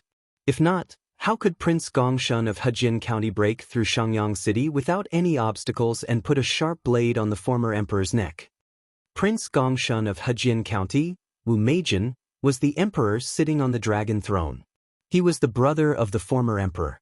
However, when the 2 brothers fought, they did not care about family. After Prince Gongshun ascended to the throne, he even ignored the advice of the officials and ordered the former emperor to die. He prayed to the heavens for rain to appease the people. Jiang Pingji had a rough understanding of the situation. She felt that the background of the ancient times was inexplicably similar to the era she was in. In her era, there were many aristocrats. Some aristocratic families were so powerful that they could even change the government of the Federation. But no matter how much they struggled, the ruler of the Federation was still the largest number of citizens. Whether it was aristocratic families or aristocrats, they could not live without those people. In this era, the meaning was similar. No matter how powerful the aristocratic families were, they could not go against the voice of the people. Of course, some aristocratic families were arrogant and thought that they could play with the situation of the world in their palms. Such fools were like monkeys. As she was thinking, Lu Shi looked at her with gentle eyes. It was as if his dark and bright eyes were filled with clear spring water. "You are my only child. My family has been very lenient towards you, so it's inevitable that you've been raised to the point where you don't know MT Tai. You can only see the prosperity in your eyes, but you can't see the rot and decay in the depths. The people's hearts may seem easy to write, but it's very difficult to write it beautifully." His pale fingers gripped the brush and steadily wrote down 2 large characters on a piece of bamboo paper. The will of the people. If the words have no bones, they are nothing but empty talk. If the words are formless, others will know their roots with a glance. It is easy to write but hard to do. Lu Shi smiled faintly. Jiang Pingji's expression changed when she heard that. "Then what does father mean?" Lu Shi threw the bamboo slip away. "See it with your own eyes and understand it for yourself. Only then will you understand the content of the book better." Do you know how high the prices of goods are outside? Do you know what people need? Do you know why people who have left their homes are willing to sell their children? Without understanding the needs of the people, how could he truly consider for them? If they couldn't even do this, it would be impossible for them to win the hearts of the people. If they were betrayed and stabbed in the back because of this, it would be too humiliating. However, Jiang Pingji had another question in her mind. She said that Lu Lanting was his only child? Then what about the two concubines' sons and daughters in the backyard? Lu Shi's clear voice was especially heavy under the flickering candlelight in the study. It was as if he was hiding a deadly poison. Jiang Pingji also felt that the topic of father-son conversation was very dangerous. Lanting, do you want to hear about the interesting things I've encountered while I was in office? Lu Shi wisely stopped the topic and chose to let Jiang Pingji think about it herself. What he had said was not only related to being a ruler, but it was also related to being an official.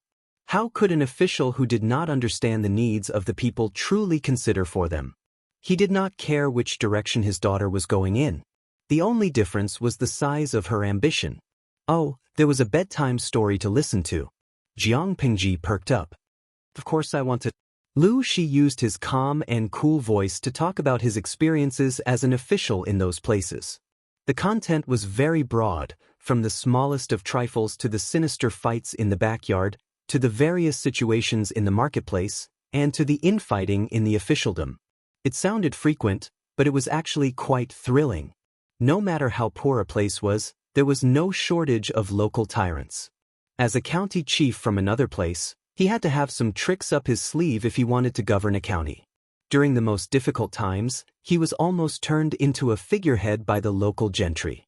As Madame Hu had said, Lu Shi's handsome appearance hid a bellyful of dark water. If he couldn't do it from the front, then he would do it from the side. It didn't matter if his methods were honorable or not. Whose house did not have some secrets? Whose hands were completely clean? Whose wife could be truly calm and magnanimous when faced with a house full of concubines and sons and daughters of concubines? He was like a venomous snake on the hunt, calmly waiting for his prey to lower its guard. After a few months of lying low, he still managed to take care of those arrogant gentry. His way of telling stories was not old-fashioned. It was even a little humorous, but it was a far cry from his immortal-like image. Jiang Pingji had to admit that she was more curious about the outside world. She had a concrete impression of it in her mind.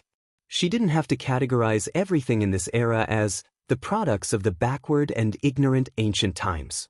Even though Lu Shi was worried that Jiang Pingji would become a naive girl who did not know the ways of the world, it was still a lucky hit.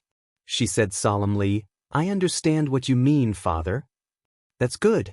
Lu Shi had recently become fond of this action. As he spoke, he took a small box from his side, opened it, and took out the booklet inside. You're 12 years old this year. In 2 years, you'll be at the age to get married and start a career. Jiang Pingji's mouth twitched uncontrollably. 12 years old? She would be 14 in 2 years. She would be starting a family? Suddenly, she felt that those people in their 30s who were still studying hard in the higher education institutions in her previous life were like overgrown babies. What's this? She took the booklet from Lu Shi and opened it carefully. She almost couldn't understand it after looking through it. Your mother left you a list of dowries. The top one is hers, and the bottom one was added by me over the years, Lu Shi said with a smile. Lu Shi smiled. Of course, I have other plans for your marriage. This list can't be considered a dowry. He had never planned to marry his daughter off. If that was the case, he would not have needed to hide the death of his second son many years ago. Jiang Pingji did not know much about the price of goods in that era, but she felt that there were a lot of things on the booklet. She looked at the end of the booklet and saw the land, rice, and horse businesses. Her eyebrows twitched.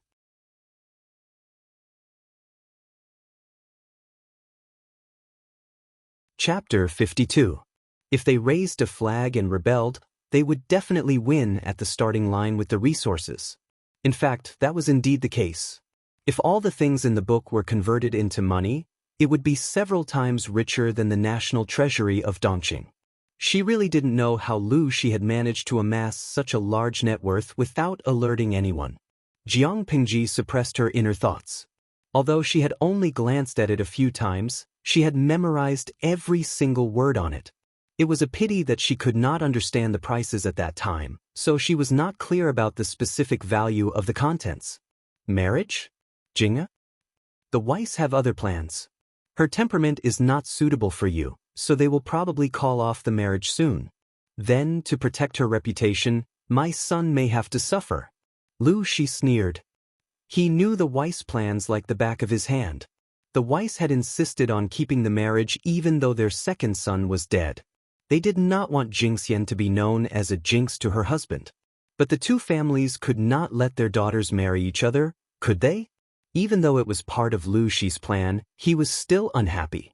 Therefore, the Weiss should speak up and discuss the cancellation of the marriage. Jiang Pingji was not surprised. In this situation, women are always at a disadvantage. I'm fine. They knew that she was a woman, but they still married their daughter to Jiang Pingji. That family was either stupid or plotting something, or there was something wrong with the woman. Lu Shi calmly covered his trembling hands with his sleeves to hide his loss of composure. If Jiang Pingji had been a man, Lu Shi might have felt that his son was magnanimous and open-minded. But she was a girl. Why did it feel weird to hear her say that? Was it not good for his daughter to be such a man? Lu Shi raised his eyelids and said, "Oh, it's not easy to humiliate my son. I won't let them take advantage of me." If the marriage was cancelled when they were young, the man would bear most of the pressure. How could he be willing to do such a disadvantageous thing? Lu Shi was not a picky person, but he hated being at a disadvantage since he was young. The Weiss had to show their sincerity. Jiang Pingji was speechless. She secretly poked at the system and muttered to herself, "I think this cheap father is a little two-faced." The system said, "Host, how can you say that about others? Take a look at your own color first." Jiang Pingji's style was very similar to Lu Shi's. Who wouldn't believe that they were father and daughter? Perhaps it was because he was getting older, but Lu Shi's health wasn't as good as it was when he was young. After a few coughs, his eyes were bloodshot. He looked a little listless and listless. He looked weak under the flickering candlelight. "Did you dismiss some guards a few days ago?" Jiang Pingji was practicing calligraphy under Lu Shi's guidance. She felt that it was much more efficient than fumbling around on her own. She stopped writing and looked up at him. "Yes, it's just a few unscrupulous and crafty ones.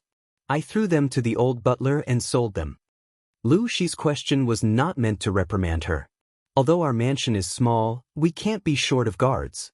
Tomorrow, you will follow the butler to buy some useful servants. Come back and write a plan for me. Write whatever comes to your mind.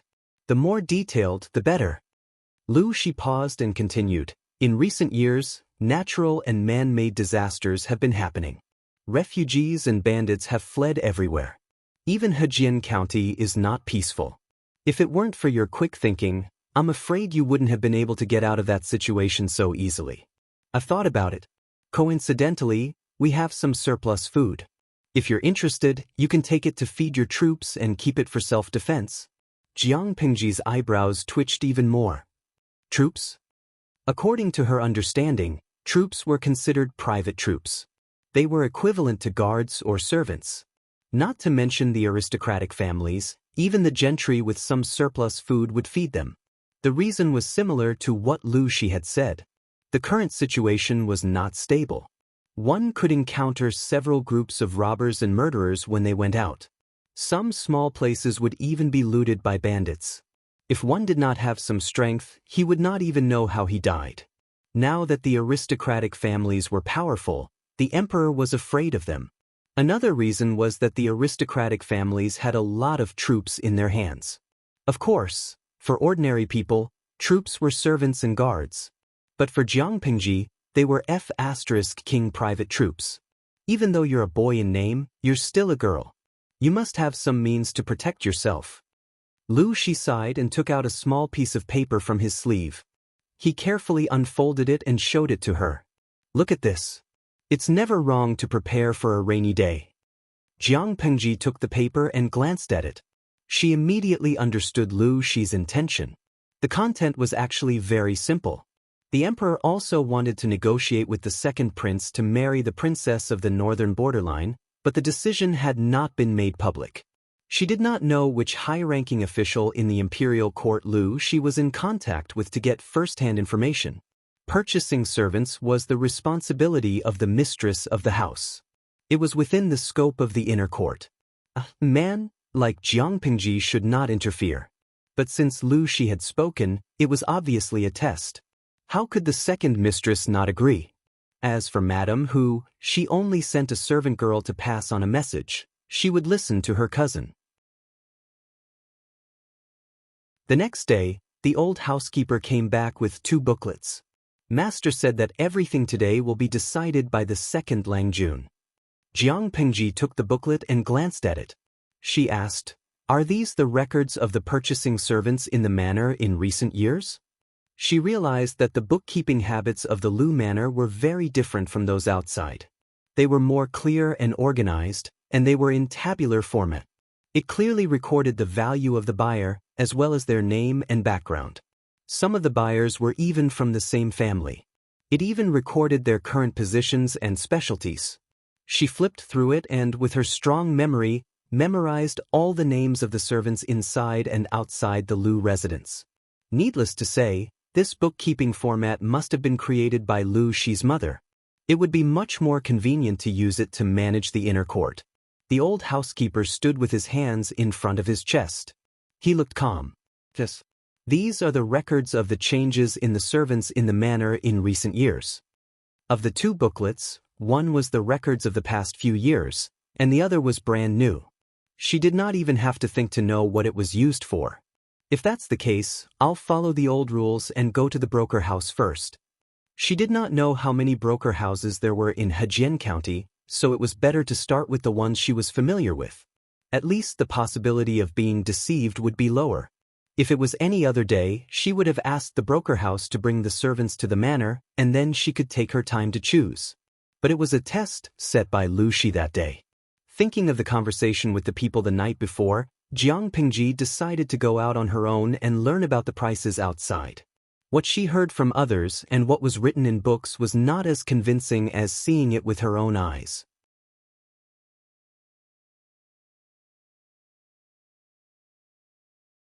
Chapter 53. The old housekeeper was very pleased to hear this.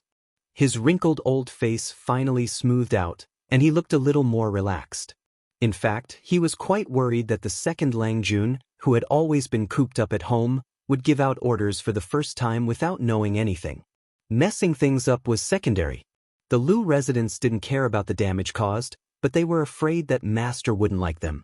After all, he had watched Lu Shi grow up. The old housekeeper hoped that Lu Shi and his son would be closer to each other. Jiang Pingji changed into plain clothes before she left. She sat in the carriage and occasionally lifted the curtain to look outside. Turning on the live stream mode, she casually glanced around and found that there were 3,000 viewers in the live stream room waiting for today's live stream. Unfortunately, as a first-class streamer, Jiang Pingji's streaming room could only accommodate 3,000 viewers. If she wanted to increase the upper limit, she would have to upgrade. However, leveling up would require a huge amount of popularity points. She could only save them for now and could not spend them. Playing with the sandalwood fan in his hand, he sat upright in the carriage. When he raised his head, several comments from the audience appeared on the screen. "Oh Huang Saigao, I was scared to death. I thought the streamer was going to open the window today, so I cut the screen and came over. Nongfu Shangquan Yudiangshuan, why is the screen shaking? Baigui Yeshing. TSK, the streamer is obviously in the carriage. Can the screen not shake? Yimi Yangguang, not everyone has the right to sit in the carriage in ancient times. Even poor merchants don't have the right. The host status is quite high. If this carriage was in our hands, it would be a Maserati worth a few million, right? Although it was a horse carriage, the interior of the carriage was quite complete. Not only was there a table, but there was also a hidden box with the 4 treasures of the study and snacks to pass the time. If he was tired of sitting, he could still lean on the table to relax. If he was sleepy, he could still sleep. Of course, this was not the main point. The main point was the advanced shock absorption system inside the carriage. Before she boarded the carriage, she noticed that the structure of the carriage was different from the ones she had seen before. The shock absorption system was more complete. However, when he thought about the butterfly hairpin he saw in the second madam's room, it also had springs on it. It meant that Mother Lu had experimented with this thing before. In order to pursue comfort, it didn't seem impossible to use springs on the carriage to make a shock absorber system. Wazwa bai.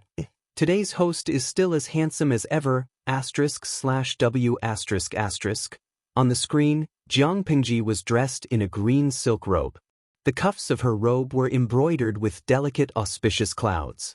A piece of white jade hung on her waist. The sandalwood fan in her hand occasionally closed and opened with a swoosh as she moved lazily. She tapped the palm of her hand with the fan. Tudufeichio, is the host going to school? Host V. No, I've dealt with a lot of guys because of the previous incident. Now I'm going to the broker house to buy some servants to look after the yard. Buyer D? Wasn't that human beings being bought and sold?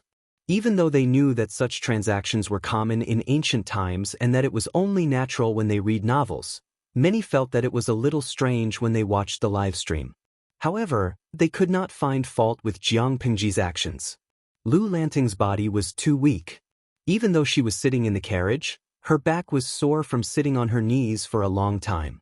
She leaned on the table and thought about the summary she would write to Lu Shi after choosing the servants. After a while, the old housekeeper lowered his voice and said, "Second Langjun, we're here." There were many officially approved brokers in Hejian County, but the one that was closest to the Lus and had a good reputation was the one in front of her. Jiang Pingji put away her sandalwood fan and glanced at the plaque hanging on the door. I can't tell that this is a broker house just by looking at the door. Of course, when she entered, she found an even more interesting scene. The interior was decorated like a normal merchant's house. She whispered to the old housekeeper, "It's different from what I imagined. I thought it would be dirty and messy." The old housekeeper stood with his hands by his side and said in a serious tone, "Broker houses are divided into different levels. The kind you mentioned is probably the lowest of the lowest. They specialize in cheating and forcing people to buy and sell. The people they hire are of unknown origins. There's no way the Lu's family would want those kinds of servants." More importantly, the old housekeeper did not have the guts to bring Jiang Pingji to that kind of place. If they met someone who thought that they were easy to bully because of their plain clothes, they might get bullied. That's true. The difference between a licensed business and an unlicensed business is always different, Jiang Pingji replied with a smile. Under normal circumstances, when a rich family wanted to buy a servant, they would directly send a steward to the broker house to inform them. There were people like Jiang Pingji who came to the house herself, but most of them were from poor families. When the woman broker heard the news, she thought there was something wrong with her ears. Of course, when she saw the old housekeeper of the Lus, she immediately went up to him. "What kind of wind blew you here today?" The woman broker was plump and strong, with a fierce-looking face. Her hair was pinned with a bright red silk flower, and she wore a shiny golden ornament that shone brightly under the sunlight. Just by standing there, she exuded a rich aura. The old housekeeper was tall, but because of his old age, he looked a little thin. Compared to the old woman broker, he was like a bamboo pole. The old housekeeper secretly rejected the old woman broker's flattery. He raised his brows and said, "I have business to attend to today. Be careful not to offend you." After all, he was the housekeeper of the Lu's residence. He knew almost everyone who had dealings with the Lus, including the old woman broker. The smile on the old woman broker's face froze for a moment. But in the blink of an eye, she smiled even more brightly. She secretly looked at Jiang Pingji.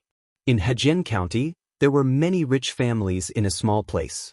Generally speaking, the Lus were not the top big shot, but everyone knew that the second branch of the Lus was rich. The famous bamboo paper workshop and several prosperous bookstores were all owned by the second branch. There were also other restaurants and restaurants. The owner came in person. This was a big deal. The old woman broker had been in the business world for many years. What kind of people had she not seen? To be able to do business like this, she must have some tricks up her sleeves. She had an idea. She quickly led Jiang Pingji and her servant to the seats of honor. Then she lowered her posture and knelt down. She looked flattering and respectful. Jiang Pingji opened her sandalwood fan and asked the old woman broker, "How many boys between 10 and 30 years old do you have here? They must be healthy, clean, and have a clean background. They must not have committed crimes. Because we are buying guards, if they are skilled, the price can be increased. It would be best if they were adult men. She just needed to teach them some martial arts. But if she formed her own private army, she would be too old. There was not much room for her to teach them."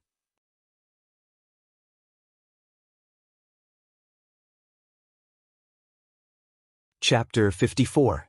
Servants? The woman broker was startled and turned to look at the old housekeeper. Jiang Pingji saw it and frowned. She closed the sandalwood fan in her hand and tapped it on her palm. She asked coldly, "Is there a problem?" In the blink of an eye, her cold eyes were filled with unfriendliness. It was as if a huge rock was pressing on people's hearts, making them feel depressed. Although the broker house had official permission and was a legitimate business, it was still making dirty money from human trafficking. In this line of work, who could compare to them when it came to the ability to adapt to the situation and speak the right words for the right people? The woman broker in front of them was a leader in the industry. Otherwise, she wouldn't have been able to run the business to such an extent. But now it was strange. The woman trader was almost suffocated by Jiang Pingji's imposing manner. She had no choice but to lower her stout body. Sweat was dripping from her forehead like greasy oil, and the silk flowers in her hair were trembling because of her movements. "Nongfu Shangquan Yudiangshuan, excuse me? So the streamer is going to choose servants today?" Yingbasin Sangwashan, haha, there is hope to sleep with all the officials and generals. The streamer is going to have a private troop? Yimi Yangguang, but it's strange. Why did the woman broker react like that when the streamer said she wanted to buy servants? Not only did the audience want to know the answer, but Jiang Pingji was also confused. However, seeing the old housekeeper's expression, she suddenly understood the cause and effect. She smiled and added, "By the way, the servants sold by the Lus don't need to be sent to me." Most of the servants sold by the Lus had been sent to the broker house. Why was the woman broker so surprised? In fact, if one thought about it, it was understandable. As long as one had some foundation, the guards in the house were all born in the house. They were guaranteed to be loyal to the master. For a guard like this who went out to buy things, not only did he not have a clean background, but his loyalty was also a problem. The Lus were not prosperous, but they had been around for hundreds of years.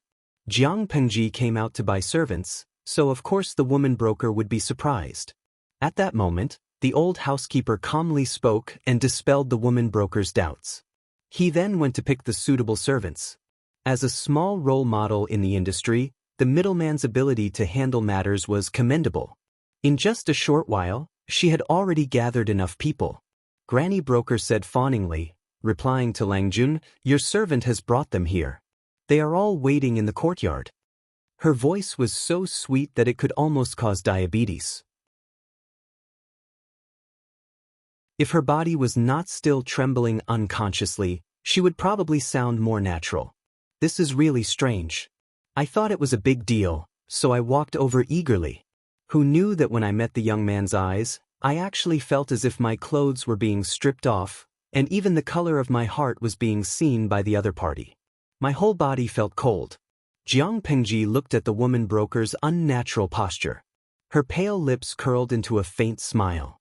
She stood up and said, "Then let's go and take a look. If they're not to your liking, I'll have to trouble you to find another group of people." Of course. In the whole of Hejian County, there is no better broker house than mine. The old woman broker patted her chest and promised. The people waiting to be selected were all in the yard. The woman trader eagerly led the way and hinted, "Is there anyone else you want to look at?" Granny Broker? What was her task? If the officials or the rich wanted to buy their favorite concubines, singers, dancers, cooks, needlework, or rough servants, they would look for a female broker. This was where the real profit came from. For example, the servants and attendants, Although the price was high, they were rarely sold. The housekeeper was old, but his ears were sharp. He almost blew his beard and stared at Jiang Pingji. Jiang Pingji was not a decent person. She raised her eyebrows and said in a flirtatious manner, "What is there to look at in your place?" Seeing that there was a chance, the old woman broker suddenly became spirited. She strongly recommended, "Lang Jun, don't be fooled by my small shop, but the quality is excellent. Even the top girls in Lang Lang Alley came from here. They are all first-class beauties."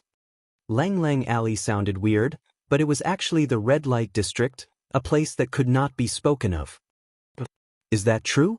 Ignoring the old housekeeper's awkward cough, Jiang Pingji smiled and pretended to be very interested. "I've heard people talk about the girls in Lang Lang Alley. I heard that they are not only beautiful, but also talented.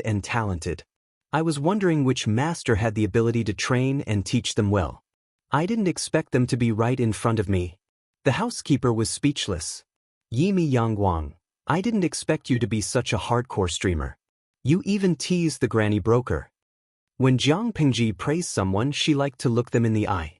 Her eyes were like a pool of crystal clear water, full of sincerity.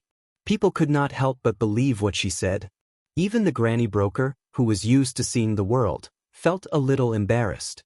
The housekeeper braced himself and said in a low voice, "Second Langdon this, everyone loves beauty. If I can bring home a beautiful girl, won't I be happy to look at her every day?" The old housekeeper was speechless. He had a bad feeling. His second Lang Jun wouldn't go to Lang Lang Alley just to look at a beautiful girl, would he? As they spoke, the three of them arrived at the courtyard. There were a few rows of people standing in the open space. They were arranged according to their height. Although they were wearing coarse linen clothes with a few patches, these people's spirits and appearance were considered good.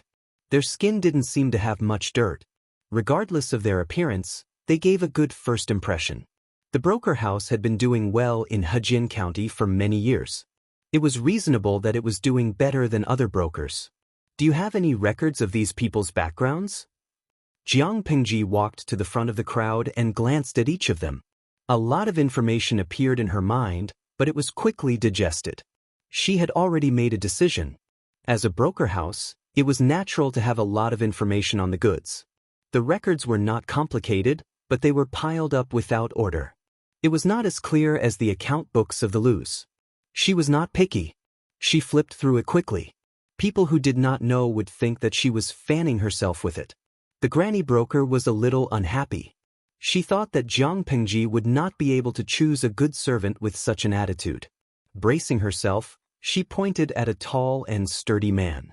He was the most powerful person in the group, and he had some skills. "Lang Jun, what do you think of this one? He's hardworking, honest, and clean. If it weren't for the fact that his parents passed away, he wouldn't have sold himself here." Even though the granny broker was evil, she did not dare to trick Jiang Pingji.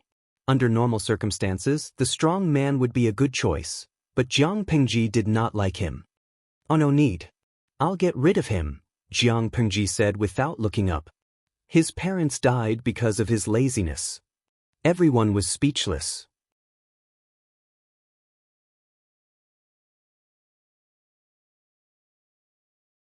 Chapter 55. Genius 1 second. Remember love go away? We provide you with exciting novels to read.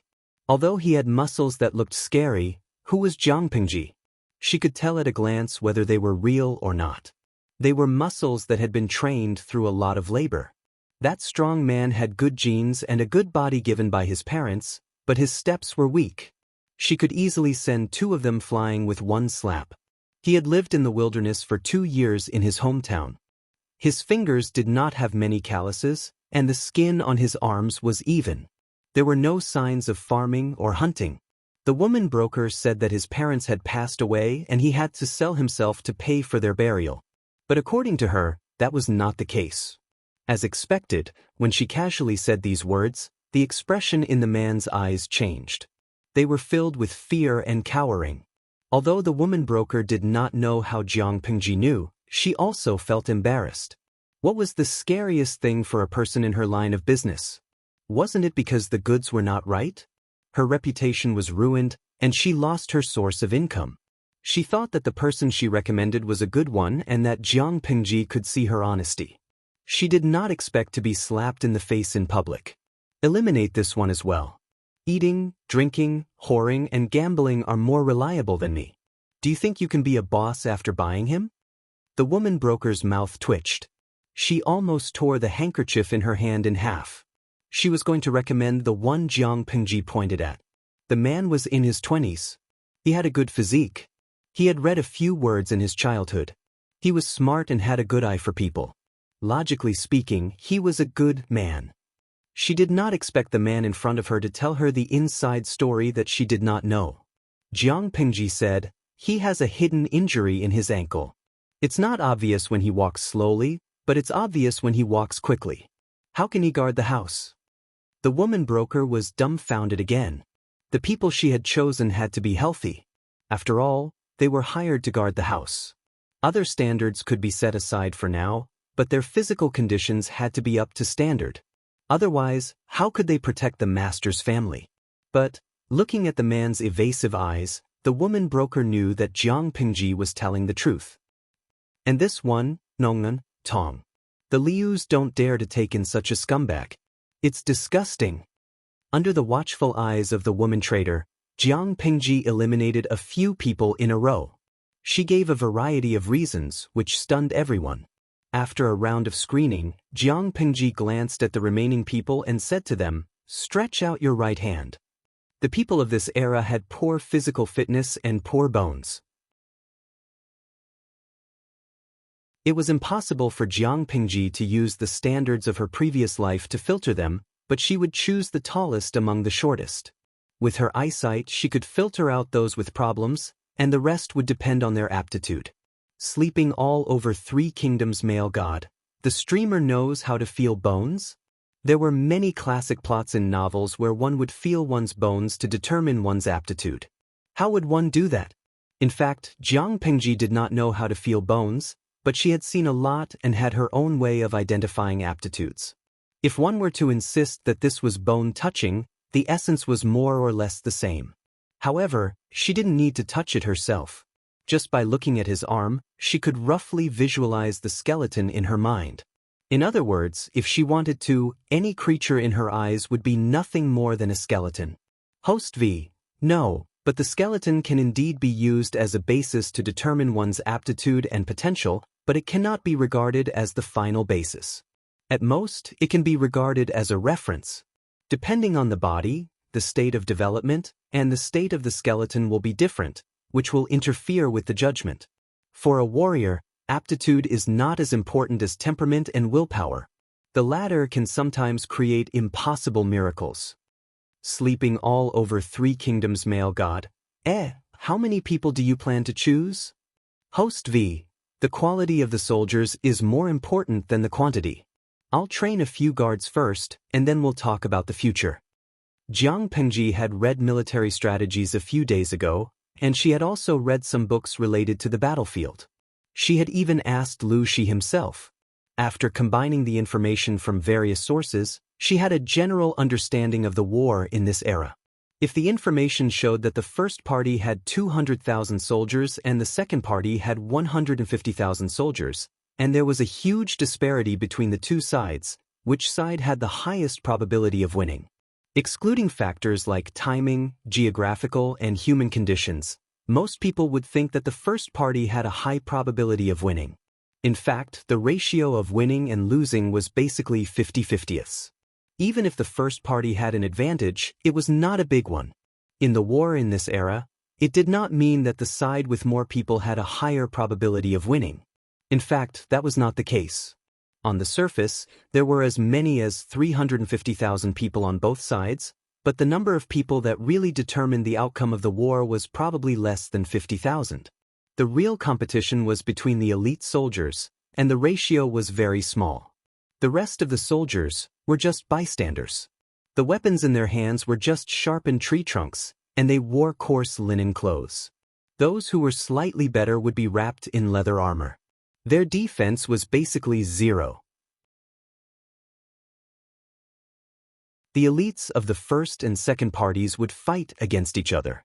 Based on the situation of the battlefield, if the winning side's morale was high, the bystanders would rush forward aggressively.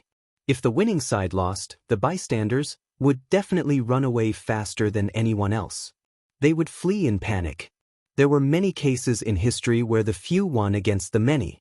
Excluding factors like timing, geographical, and human conditions, there was a lot of water in the water. Considering these problems, if Jiang Pingji really wanted to raise some troops, she would, of course, go the route of elite soldiers. Of course, the elite soldiers were still very ugly in her eyes. If it was her in the past, she could kill a bunch of them with one slap. This one, and this one. Stay here and record them in the booklet. Jiang Pingji picked and chose. In the end, there were only a few people left in the yard. Most of them were teenagers under the age of 15. There were only a few young men, and there were less than 15 of them in total. Are they all here? Jiang Pingji looked around with some dissatisfaction. She turned to the woman broker and asked, "It seems like there are not enough people." The old housekeeper was worried at first, but as Jiang Pingji picked, he was finally relieved. All that was left in his heart was relief. Although the style was not quite the same, the second Langjun really had the demeanor of the old master when he was young. The woman broker hesitated. She was also afraid of the young master. He was very evil. There are some, but they are not very suitable for Langjuan's requirements. Some of them have a criminal background. There were many kinds of goods in the broker house. Some were children from good families who sold themselves, some were sold by relatives, some were slaves who had committed crimes and were bought from the government, and some were servants who had been sold in other mansions. Criminal background? Jiang Pingji raised her eyebrows. She had thought that she could choose enough people, so she set the requirements more strictly. She did not expect that after the selection, there were only about a dozen people who were barely satisfied. Obviously, the number of people was very limited. Bring them here to have a look. The old housekeeper was not calm anymore. He could not let those dangerous people with criminal records get close to his Langjun. Jiang Pingji knew what he was thinking, so she spoke first to stop him from saying anything. "I'm just going to have a look. We'll talk about it later if I'm satisfied."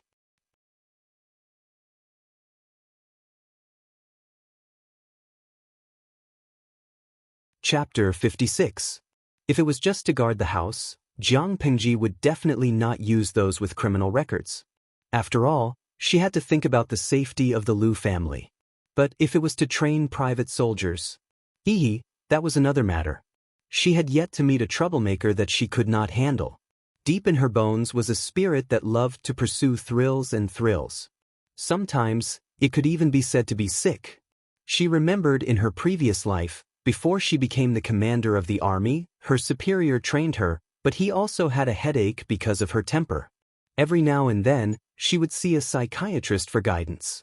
The psychiatrist did not alleviate her mental symptoms, and she almost drove them crazy. After all, not everyone had strong psychological endurance. They could not accept a stranger flipping them over the moment they met. Under the sharp gaze of the old housekeeper, the broker ordered the goods that were difficult to sell to be brought over. Almost everyone wore shackles on their hands and feet. They did not look like the goods in the broker house. If they wore prison clothes, they would look like criminals. Are these all sold by the government? Jiang Pingji glanced at them. Half of them had tattoos on their faces. They had been branded. Some of them are official slaves. Some of them were originally sentenced to death, but they were lucky enough to be released due to an amnesty. Looking at those people who were either dead silent, mocking, or harboring evil intentions, the woman broker's intestines turned green with regret. Although she was in a hurry to get rid of them, if Jiang Pingji really liked some of them and brought them back, the Lus would definitely not let the broker house off. Love go little shu net coamnesty? Jiang Pingji searched her memory and found that there was indeed such a thing. The government was celebrating the birthday of his favorite concubine. In addition, the drought that had been on and off in Dongqing for more than half a year had been alleviated. Calculating the time, it should be early February.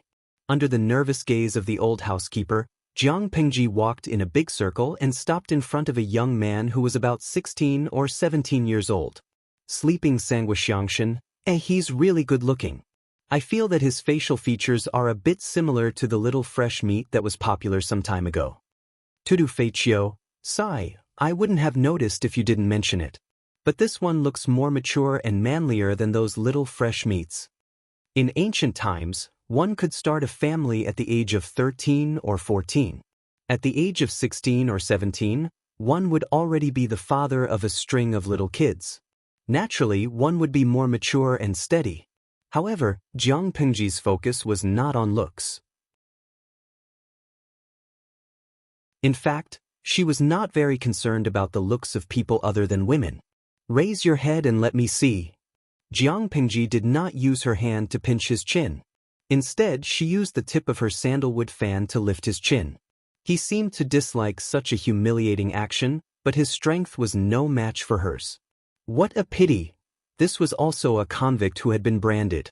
The tattoo mark was on the right side of his face near his ear. Because he hadn't taken good care of it, the wound had started to fester and ooze out a fishy yellow liquid. Some of his flesh had even rolled out, mixed with wisps of bright red. It looked quite horrifying. Yimi Yangguang, it looks even more like it from this angle. His eyes are so good / greater than over equal to / Perhaps it was the seduction of beauty, but Jiang Pingji's sharp eyes saw a row of lollipops and lovers' hearts floating across the screen. The young man who was forced to raise his chin slightly squinted his dark and bright eyes. His thick and long eyelashes trembled slightly, and his eyes seemed to hide a sharp blade. Being stared at by him made one feel a sense of dread, as if someone was stabbing their eyelids with a knife. His bloodless lips were dry and pale, and there were even some cracks. His cheeks were dyed a sickly red because of the heat. Because he raised his head, his neck was long and slender. His untidy collar was loose, revealing the delicate curves of his collarbone. The old housekeeper silently moved his eyes away. The scene was too beautiful for him to look at. The woman trader also sighed with regret. It is indeed a pity. Even if the wound on his face heals, it will still leave an ugly scar. At the moment, the trend was for fair and delicate beauty. Many gentry families pursued the fashion of putting flowers on their hair and applying powder. However, the public's sense of beauty had not changed much. They were still very clear about the difference between beauty and ugliness.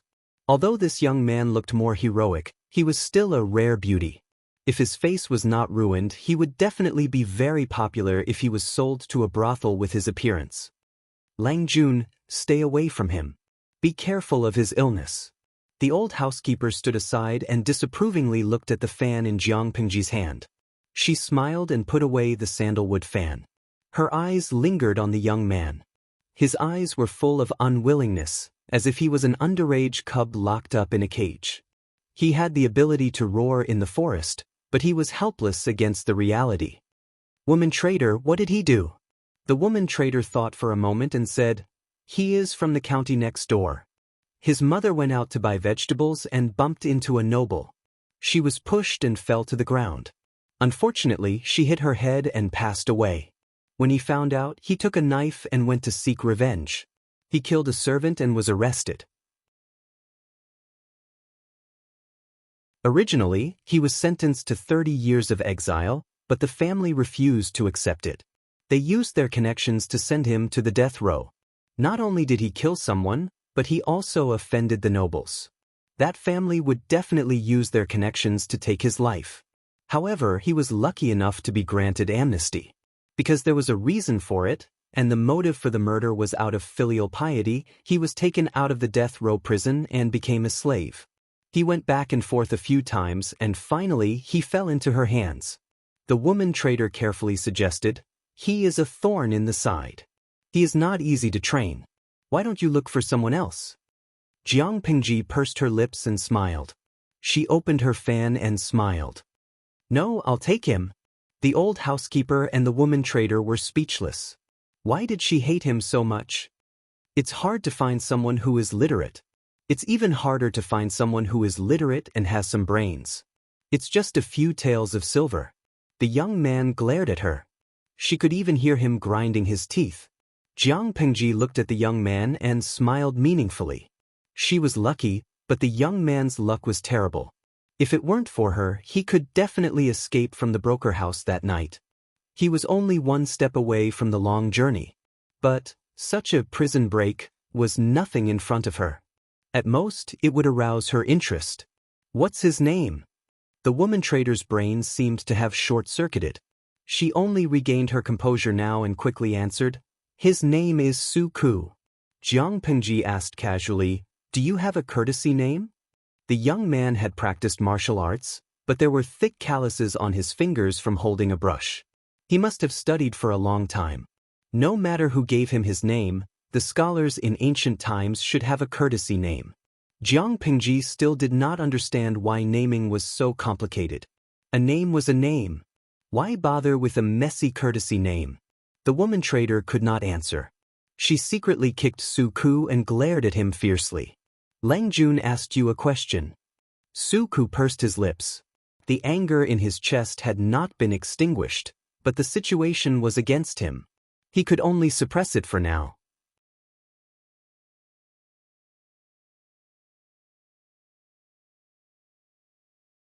Chapter 57. Replying to Lang Jun, "My name is Xiaoyu." Su Ku lowered his head, trying not to let others see the hatred in his eyes. Jiang Pengji mocked, "Xiaoyu? Why wasn't it foolish filial piety? There's nothing wrong with avenging your mother, but have you become stupid after studying for so many years? You dare to pick up a knife and seek revenge just because you have some skills? It's fine if you can kill your enemy with your own hands, but you just let your enemy lose a dispensable servant, and you even lost yourself. This brain, why do I feel that buying you now is a bit of a loss?" "Tudu Feichio, that's a slap in the face. Just half a minute ago, you said that buying him would be a good deal." "Unlucky adventure welcomes you. Streamer, I'm telling you, as long as you travel through time, you can definitely find a top talent in a broker house. I think this Su Ku is very promising underscore, smiley face triangle, underscore even if he's brainless, he can still warm the bed in the future. Maybe he's the male lead." Nongfu Shanquan Yudiangshuan, why isn't it the female lead? Ignoring the young man who suddenly raised his head, she waved her hand, and someone naturally categorized Su Ku into the shopping column. After another round of picky choices, including Su Ku, she chose another 6 people. Including the previous ones, there were a total of 20 people. "Have you memorized everything?" Jiang Pengji asked the old housekeeper. "Let's settle those people in the farm outside and train them well." The old housekeeper was a little upset, but his face was full of wrinkles, so it was impossible to see his expression. The old master had also said that Jiang Pengji would make all the decisions for the day, and he only needed to do what he was supposed to do. "Lang Jun, I've noted everything down. By the way, buy 2 strong old maids, the kind that can cook big wok dishes." Jiang Pengji hadn't even taken 2 steps when she said to the woman broker, "It's best if they're hardworking and keep their mouths shut. Don't even consider those who like to cheat." The old housekeeper was puzzled. The Lu residence was not big, and there were only a few masters to serve. Therefore, there were enough servants for now. Jiang Pengji suddenly wanted to hire 2 more rough old women, but she did not know what to do with them. It was a big business for the broker house to buy 22 men at one time, not to mention that 20 of them were valuable men. The price of adult men was the highest, and the younger ones were slightly cheaper. The old women who did rough work could also be sold for 8 or 9 taels of silver. This was a legitimate business, and they still had to go to the government for an open road, so it wouldn't take much time. After settling the debt, Jiang Pengji received a stack of contracts from the woman broker. She took out Su Xiaoyu's contract. "Tell the farm people to keep an eye on that Su Xiaoyu. Don't let him escape." Jiang Pengji put away the contract and smiled meaningfully. She reminded him, "If you catch him in the middle of the night, remember to inform me immediately. If he's lost, I'll settle the score with you." After buying people from the broker house, Jiang Pengji had other things to do. Lu Shi's test was not over after buying people. There was a series of follow-up tasks. She had to know how to settle the people, daily training, and expenses. Speaking of expenses, she had to know the purchasing process and the prices of the goods. Only then could she use the budget more rationally. I feel like I was tortured by my boss. Jiang Pingji sat in the carriage. The table was covered with paper and a pen. She opened the new booklet given by the old housekeeper and recorded the name, identity, and purchase price of each servant in detail. The bullet screen was full of laughter. It was rare to see the streamer who had always been successful being defeated. They seized the time to have some fun. The farm's area is not small. We can let them farm while training.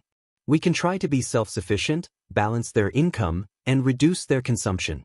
Clothes every season are another expense, and we also need to prepare the necessary training tools. In order to motivate them, we can set up a reward and punishment system. Jiang Pingji copied the draft she had already written on the bamboo paper. In the end, looking at the bamboo paper full of words, Jiang Pingji was finally satisfied.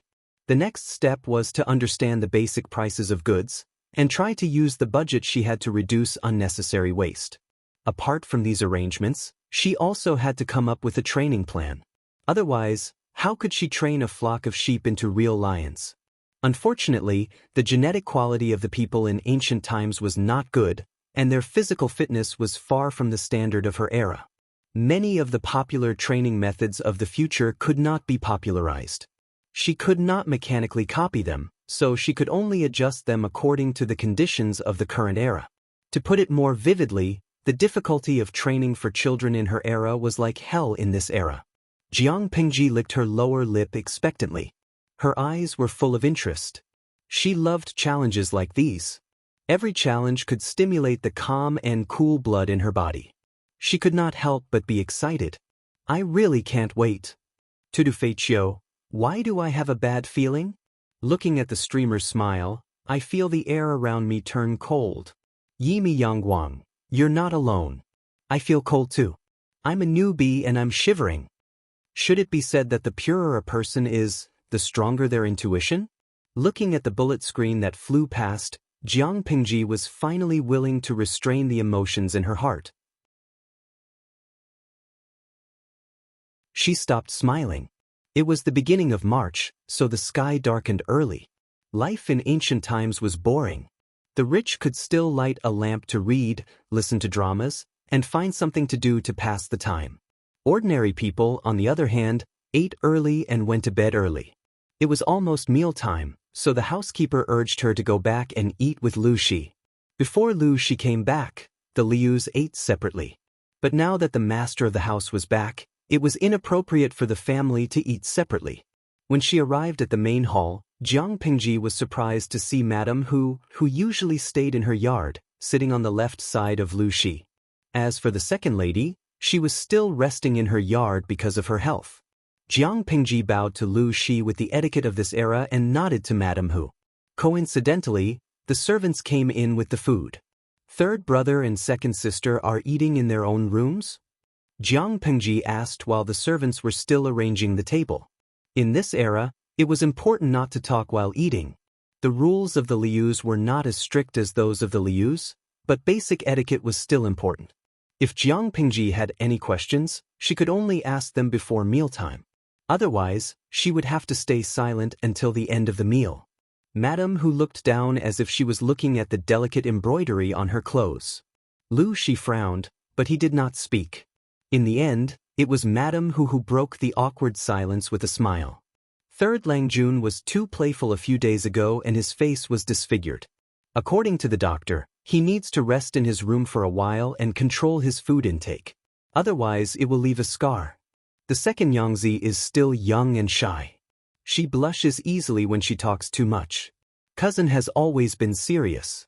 If he keeps a straight face, the girl will cry.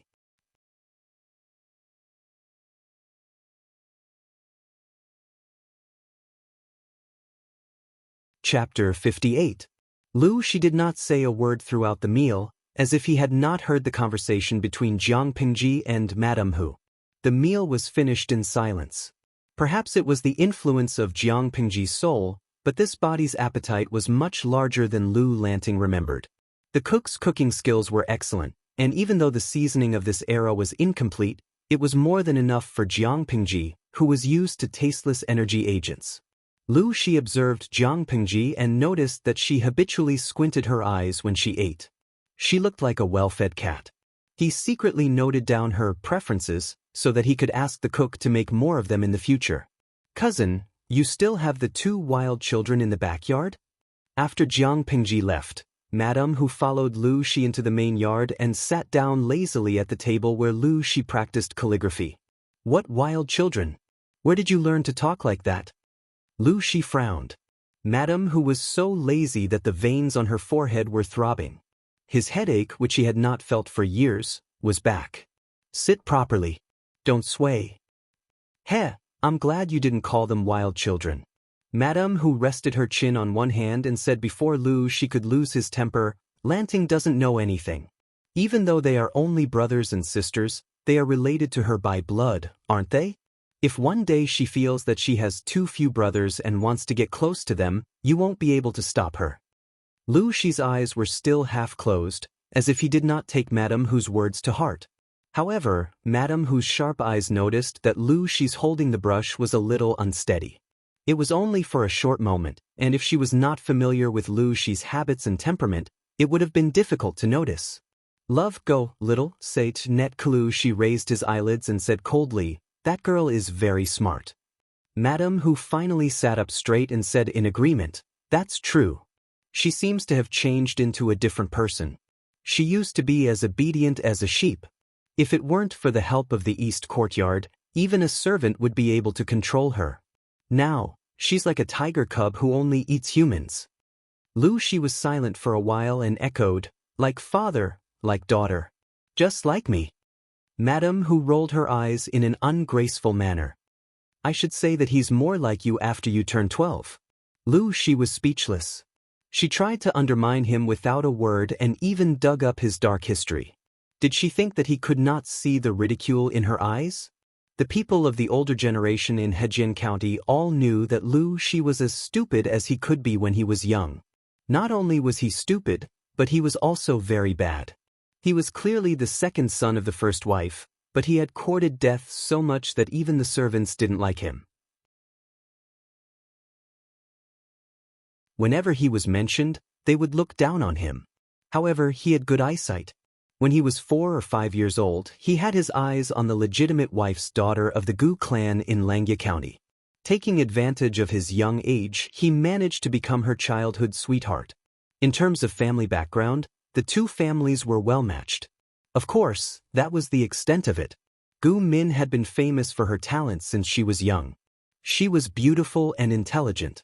She was a good helper in the household.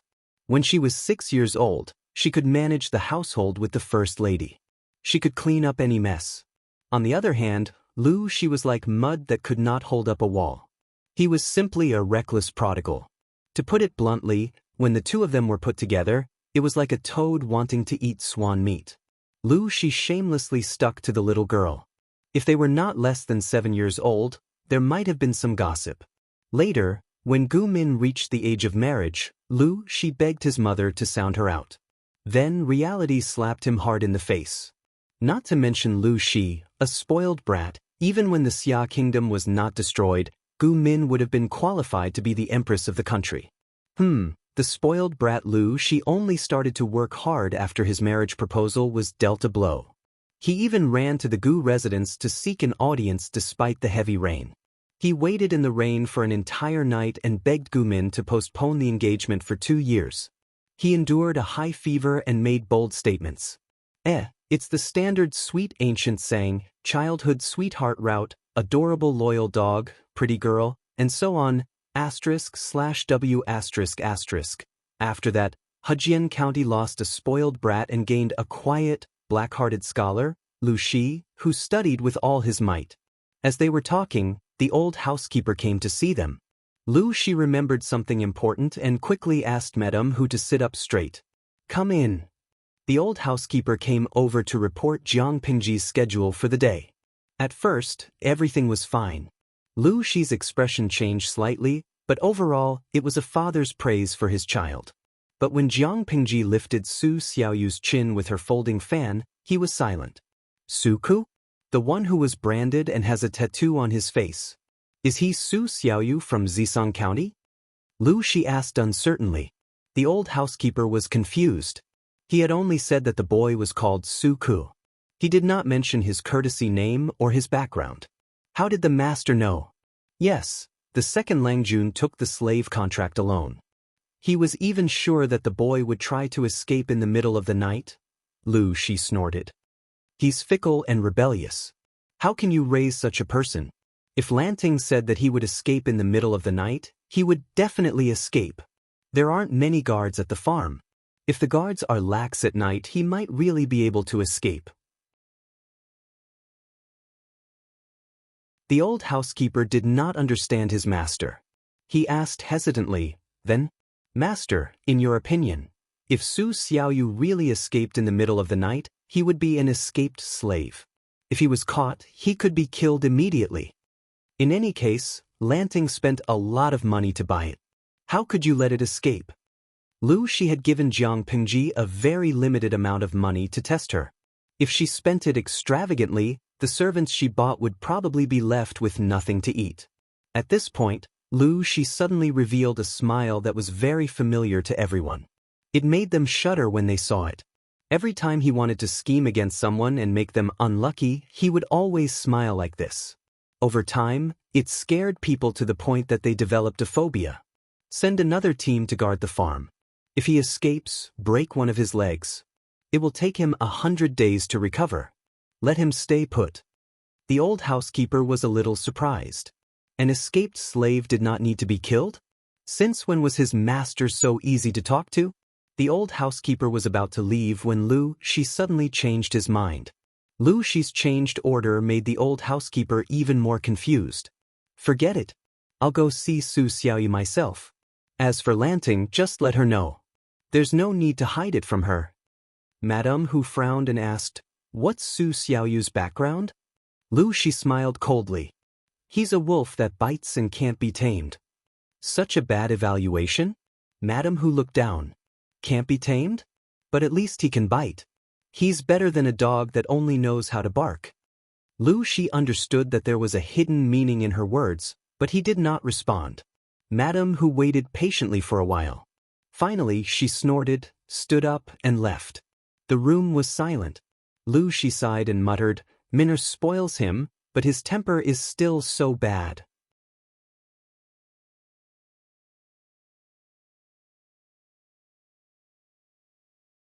Chapter 59. In the farm outside the city. Su Ku and other people who were bought were placed in 3 long rooms. Everyone could get a new thin quilt. It was still a chilly spring. The night was cold and the wind was strong. If they didn't cover themselves with quilts, they would definitely be cold. The 2 old women who did rough work were arranged in a separate room. The older ones were already numb. They quietly hugged their blankets and lay down on their beds, stiffly like corpses. Su Ku, who was young and vigorous, couldn't easily accept his fate. He grabbed the thin quilt with both hands, and his eyes were inexplicably gloomy. The teenager in the bed next to him turned around and found that Su Ku was still sitting on the bed. He couldn't help but sigh softly. Brother Su, why aren't you sleeping now? Tomorrow, I don't know what the master wants us to do. Why don't you sleep early? Before he finished speaking, Su Ku interrupted him with a hoarse voice and said, You sleep first. I was very sick a while ago, so I slept a lot. Now I don't feel sleepy. If I disturb your rest, I will go out to enjoy the wind for a while. You sleep first. After that, Su Ku lifted the thin quilt, tightened his thin lips, and opened the door quietly. He saw the dark sky outside. There was no other sound except for the faint snoring coming from the door and the wind outside. Su Ku saw that and couldn't help licking his molars with the tip of his tongue. A plan that had been put on hold came to his mind again. If he didn't leave now, when the people in the room behind him were tamed by the Lus, there would be no chance for him to escape. Since he was lucky to be taken out of the death row, Su Ku had been thinking about regaining his freedom all the time. However, he became a slave and fell into the hands of the broker house. He could only choose to endure and stay dormant. It was not easy for him to figure out the law of the patrol guards in the broker house. He even made other preparations to escape tonight, but he didn't expect to run into Jiang Pingji. However, it seemed that there was nothing wrong with it. The broker house was very strict with the goods. Basically, they patrolled twice in a quarter of an hour. There were strong thugs both inside and outside. Although he knew some martial arts, he was a weak scholar after all. Not to mention that he was sick now. If he was accidentally discovered and caught, he would definitely be beaten to death. On the other hand, the security of this farm was lax. Basically, no one cared about the slaves they bought. If he sneaked out of the farm at night, he would be safe as long as he entered the nearby woods. Then he could escape to the mountains to hide for 2 days. Maybe he would be free. This thought lingered in his mind. Suku swallowed nervously. Because of the fever, his throat was so dry that smoke could come out. He shook his dizzy head, trying to keep himself awake. In his mind, he recalled the route he saw when he was pulled by the mule cart. If the heavens don't kill me, I will definitely take revenge. Suku was very cautious. He crept out of the farm while hiding in the shadows. The farm behind him was like a sleeping, man-eating beast. It curled up and slept. It looked harmless, but it had the ability to suck people's souls and cut off their freedom. His footsteps staggered as he groped his way into the small forest. Another mile ahead was the deep forest and tall mountains. It would take at least 4 hours for the people of the farm to find out that he had escaped. He still had plenty of time. However, Suku's heart that was about to return to freedom didn't last long. His 2 handsome eyebrows gradually furrowed because of doubts. There was a kind of uneasiness in his heart. Suku walked for another quarter of an hour, and his heart gradually sank to the bottom. The night wind whistled and hit his face. It was bone-chilling, but it was still not as cold as his heart at this time. The huge gap between the heaven of freedom and the hell of reality when he was about to touch it made his hands and feet feel cold. A group of 12 people, all tall and strong, all dressed in neat leather armor, riding tall horses, were looking at him silently. Suku stared at them blankly, and they also stared at him blankly. At this time, silence was better than words. Finally, the crisp sound of horse hooves broke the silence. Someone came up and asked him, "Su Xiaoyu?" At first, Suku thought that he was lucky. Although he was an escaped slave, not everyone wanted to kill an escaped slave. Now, was it too late for him to go back to take a bath and sleep? These people were obviously coming for him, so Suku did not hold any hope of getting lucky. Instead, he felt a sense of pride that came from nowhere. He raised his hand to straighten his clothes, cupped his hands and said, "Yes, I am Su Xiaoyu from Zisong County." "Su Xiaoyu? Oh, it's you. My master wants to see you. He has been waiting for you for most of the night." Suku was suspicious, but the man obviously didn't want to say more. He just asked Suku to follow him, as if he wanted to take him to see someone. Even if he wanted to escape, he had to think about it. He was a man with 2 legs. Even if he was sick, he couldn't outrun a 4-legged horse. There were many farms and villages of different sizes outside Hejian County. Not long after following this group of strange people, he saw a little candlelight in front of him from a distance. He could vaguely see the shape of a village. Suku frowned and pursed his thin lips tightly. His eyes were gloomy. The leader got off the horse and threw the reins to his companion. He said to Suku, whose face was pale and lips were blue, "Master is waiting for you in the house. Go in. Don't forget to be polite." Suku was still confused. He pushed the door open, and the hot air in the house blew into his face. There was also a little fragrance in the air. The fragrance made Suku subconsciously think of the handsome young man in the daytime, the son of a rich family who bought him. Is it him? Suku was hesitant, but he immediately denied the speculation when he saw the figure on the screen. The figure was obviously an adult man, and the young man in the daytime was at most 12 or 13 years old. "Come in." The man's slightly hoarse and mature voice came from the house, which shocked Suku out of his thoughts. Kneeling in front of the screen, Suku's eyes flashed with unknown colors. After a few breaths, he heard the rustling of clothes on the other side of the screen, and then he heard the sound of steady footsteps. The source of the fragrance was getting closer and closer to him. "Suku? Su Xiaoyu?" A familiar force came from his chin, but it was different from Jiang Pingji's folding fan. The man directly pinched it with his hand, and the force was so strong that he could not help but secretly gasp. It was so painful that even the corners of his eyes were filled with physiological tears, and his eyes were full of red veins.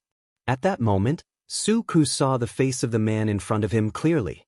Against the burning candlelight in the room, the man's face fell into his eyes. The man's eyes seemed to be dipped in poison and cold. From the outline of the face, it was somewhat similar to the young man in the daytime. As long as one was not blind, anyone could see that the two were related by blood. Su-ku was puzzled. He was just a slave bought by the young man. Why did the young man's family come out? He answered with some difficulty, "Yes, I am." For no reason, Su-ku's brain seemed to be empty when he was stared at by those venomous eyes. His heart was filled with an indescribable fear, and he didn't even feel the pain of his chin being pinched to the point where it was bruised.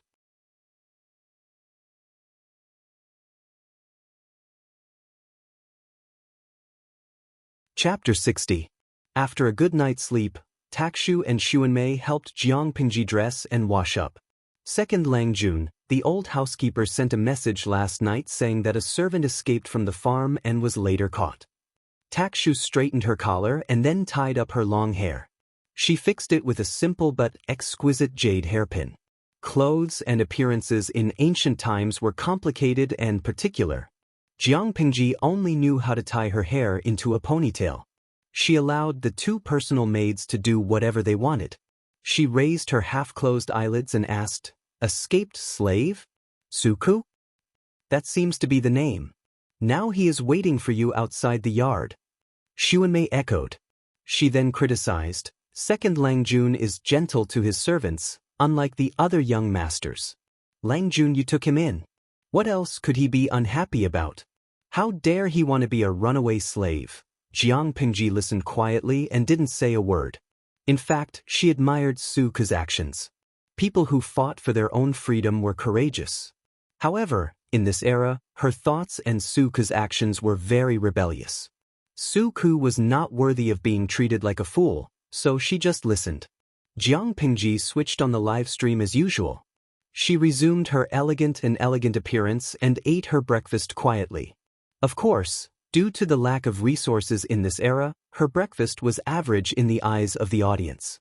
Outside the study, she saw Su-ku, who had changed into a clean set of clothes. Even the wound on his face had been properly bandaged.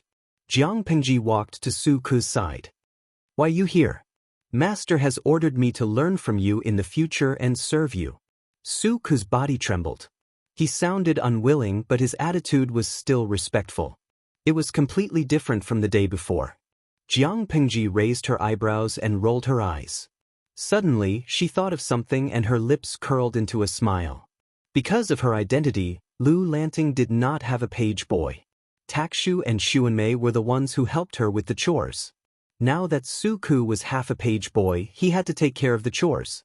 Entering the study, rows upon rows of bookshelves were piled with countless bamboo slips, as well as incomparably precious paper books.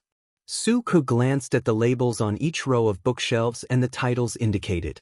He was so stunned that he forgot where he was. Just this study room alone was several times larger than an ordinary household. The books on the shelves were even more priceless. If one were to say that he was dissatisfied before, after reading these books, he was no longer angry. In fact, he was so excited that his hands were trembling. What happened? Jiang Pingji glanced at Su-ku and sat down. She pointed at the box beside the desk and said, "Cut the paper." The bamboo paper produced by the papermaking workshop was very big. Jiang Pingji cut it into a suitable size according to the requirements. The paper she had cut before was used to practice calligraphy and complete homework. It was the size of A4, but it was too small for drawing designs, so she had to cut it again. Tudu Feichio, early in the morning, I've been given candy by the streamer. Although the gender is reversed, it's still pleasing to the eye. Lao Gong Bougie hubby, isn't this the stubborn young man from yesterday? Jiang Pingji seemed to be practicing calligraphy, but in fact, she was watching the bullet screen of the live stream. The screen was full of old drivers. Badeo Zhangzi, Did something unspeakable happen last night? Why does it feel like the wolf cub has become a little lamb after one night? What did you do to the cub last night? Jiang Pingji secretly clicked her tongue. What did she do to the cub? It was obvious that someone had gone to train the wolf. Sorcerer girl offing. I haven't been here for 2 days, and the streamer has already started to build a harem? Misha warrior The audience is confused, but Su Ku is obedient, and his style is as beautiful as a painting. The comments were getting more and more twisted. Some people even tipped her, hoping that she could make a live version of how to flirt with a man. Her eyebrows were jumping happily. Su Ku, who was beside her, had no idea of Jiang Pingji's rich inner thoughts. His pale hands were placed on the bamboo paper, and the smooth feeling under his palms made his cheeks flush. It was as if he was touching the soft skin of a young girl. The frequency of his heartbeat made him feel helpless. Was this bamboo paper? When Su Ku was studying with the headmaster in Zisang County, he had seen the face of it. It was a stunning sight that made his heart beat erratically. As a commoner, Su Ku was lucky enough to study. How could he have the chance to use bamboo paper, which was as expensive as gold? Not to mention, the quality of the bamboo paper he had seen before could not be compared to the box of bamboo paper in front of him. If the former was said to be as loose as a middle-aged woman's skin, the latter was as white and smooth as a newborn baby's. It was addictive to touch. Jiang Pingji, did she make a mistake? Why did she feel like she had brought back an idiot with a fetish? Actually, she didn't intend to let Su Ku stay by her side. She just wanted to buy him and promote him to be in charge of the accounts. He would be mainly in charge of the group of servants she trained, from trivial matters to the training process and rewards and punishments. She had to take care of everything. They were the embryonic form of her second novel, and they were also her guinea pigs. It was inevitable that she would pay attention to them. Even though she had been the commander of the 7th Army, this era was too different from hers. There were many things that she had to explore. The light in Su Ku's eyes was exactly what she admired. But it seemed that her father, who was obsessed with women, had misunderstood. Because of the crazy work in the past few years, Lu Shi's life was quite irregular. That day, he slept until noon. Jiang Pingji went to greet him and had lunch with him. She observed carefully and found that Lu Shi's eyes were darker. She knew it clearly, but she still opened her mouth to ask, "Father, did you sleep well last night?" Lu Shi smiled and took a sip of tea to moisten his lips. "I went to train the wolves." Jiang Pingji, white lotuses were all the same, but there were always two sides to a two-faced person. That was true. Jiang Pingji silently turned her face away. Jiang Pingji thought without sympathy, Su Ku would probably be traumatized for the rest of his life. Then she thought of something else and felt that she had to explain it to Lu Shi. She thought that Lu Shi might have misunderstood and thought that she was attracted to Su Ku's beauty. "Father, Su Ku is a man after all. It's not appropriate for him to stay by my side." Jiang Pingji was a girl now. Su Ku and Feng Jin were not blind. If they were not careful, they would be exposed. Lu Shi said, "After all, I bought him with real money. I'll keep him as a page boy for now. If he doesn't work, then I'll send him away." Jiang Pingji narrowed her eyes. Was there a hidden meaning in Lu Shi's words? "I want him to be in charge of the training of the servants. He can also be an accountant." Lu Shi looked up at her and frowned slightly. Then he said indifferently, "It's up to you."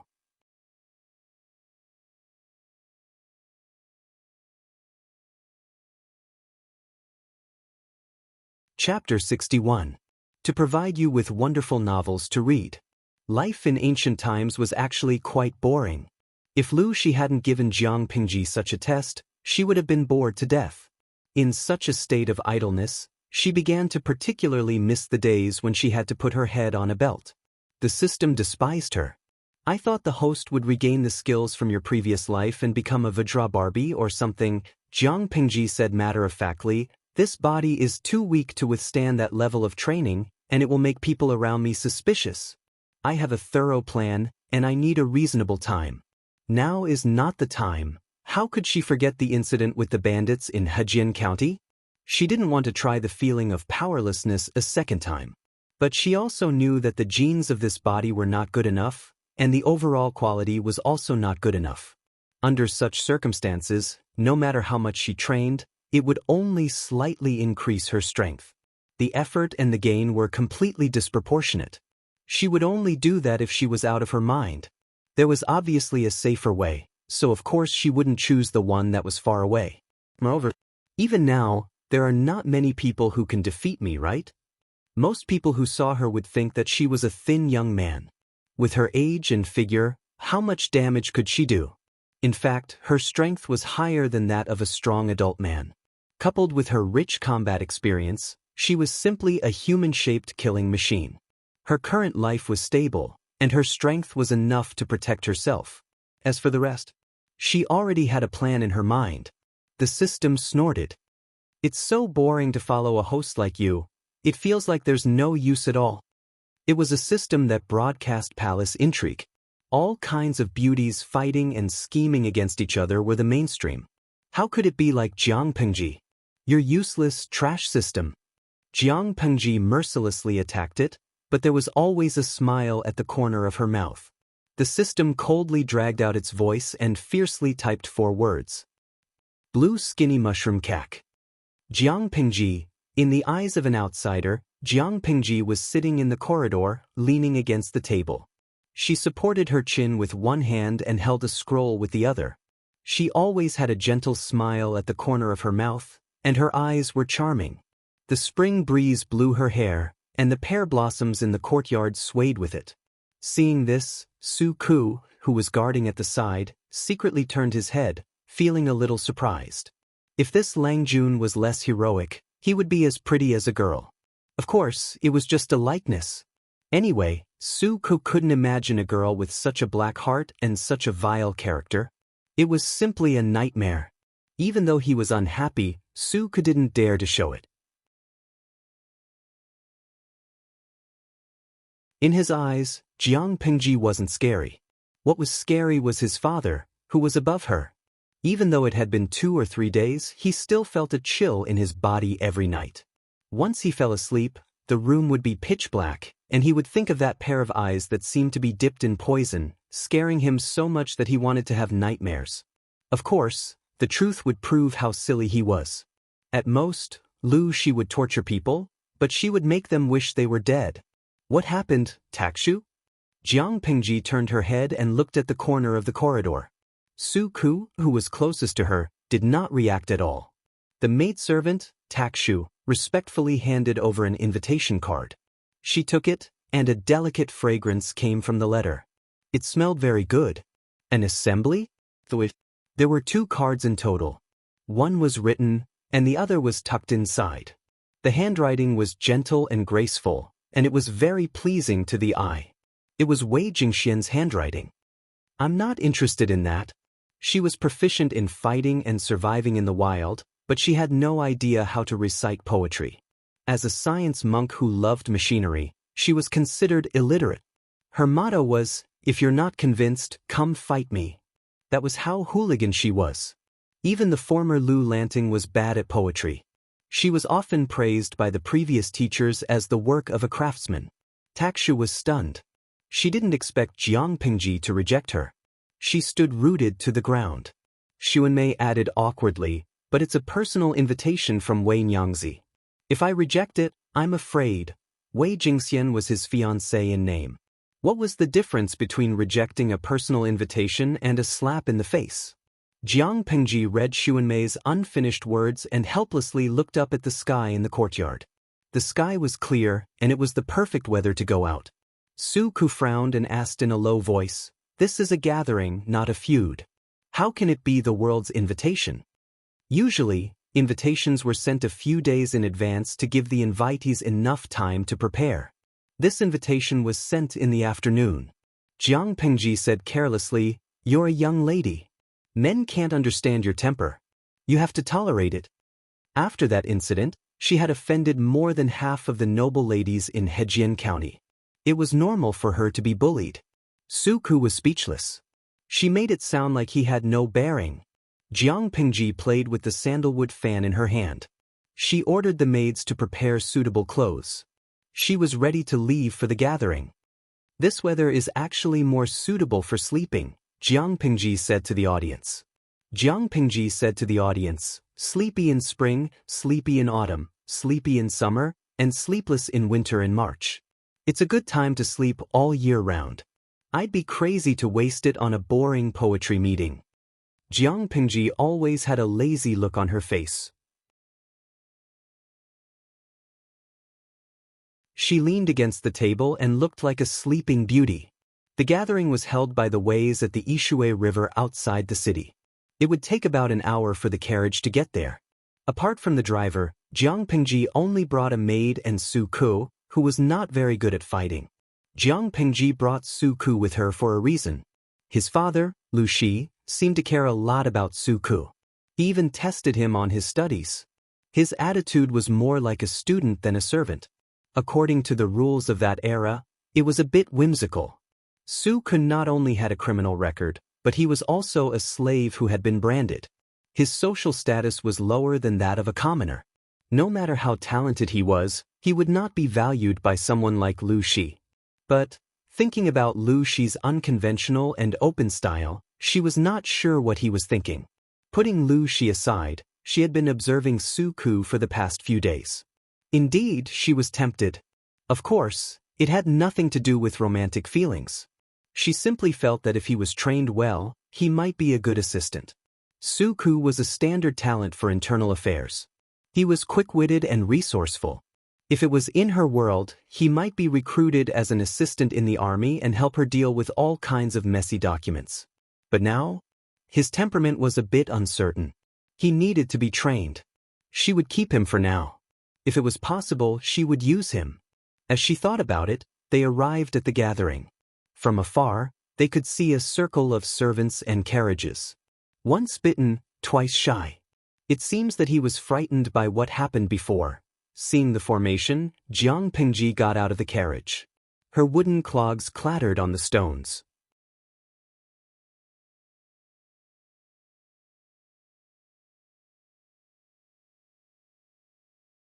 Chapter 62. The third month of late spring was the season when the grass was long and the orioles were in flight. The willows were green and the flowers were in full bloom. The sky was as blue as if it had been washed. Silhouettes flashed by the pavilion. Young maidservants quickly carried fresh seasonal fruits. Pear blossoms were in full bloom nearby. The scenery was beautiful, but the people were even more beautiful. More than 10 young Langjuns were sitting at the table with exquisite snacks and fruits on the table in front of them. The oldest was in his 20s, while the youngest was only a little over 10 years old. Their ages varied, but they were all extremely good-looking. Jiang Pingji looked at the screams and screams on the bullet screen. She secretly rolled her eyes. She didn't understand the aesthetics of those people. Although these Langjuns were beautiful, they were all dressed in brightly colored clothes with flowers on their hairpins and powder on their faces. They were really more beautiful than flowers. Cough, cough, cough. To put it bluntly, it was a gathering of a bunch of traps. Faced with Jiang Pingji's ridicule, the audience on the bullet screen was not happy. A series of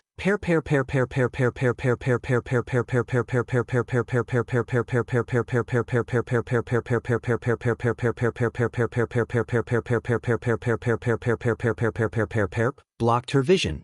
Everyone had their own aesthetic standards. Jiang Pingji was speechless. Receive?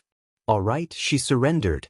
Other than these decent Langjuns, there were a few noble ladies sitting on the other side of a translucent landscape screen. At a glance, more than half of them were acquaintances. Not long ago, they had just experienced an exciting adventure, and now they were in the mood to participate in the scholarly gathering. These young ladies were really bold. When Jiang Pingji saw them, the noble ladies naturally saw her too. Among them, Shangguan Wan's eyes lit up. She wanted to step forward, but they were in a public place. Everyone thought that Jiang Pingji was a man and Wei Jingxian's fiancé. If she was too attentive, she might be misunderstood as having feelings for Sister Lanting. As he thought of this, he froze in his action of getting up. Annoyed, he sat back down, feeling listless. Jiang Pingji did not sit with the noble ladies.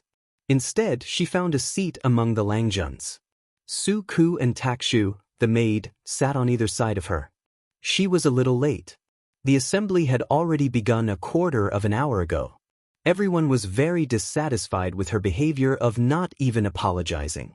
However, they did not say it out loud and only silently expressed their disregard. Jiang Pingji did not care at all. She picked a fruit that was soaked in the well water and threw it into her mouth. A refreshing coolness spread throughout her body.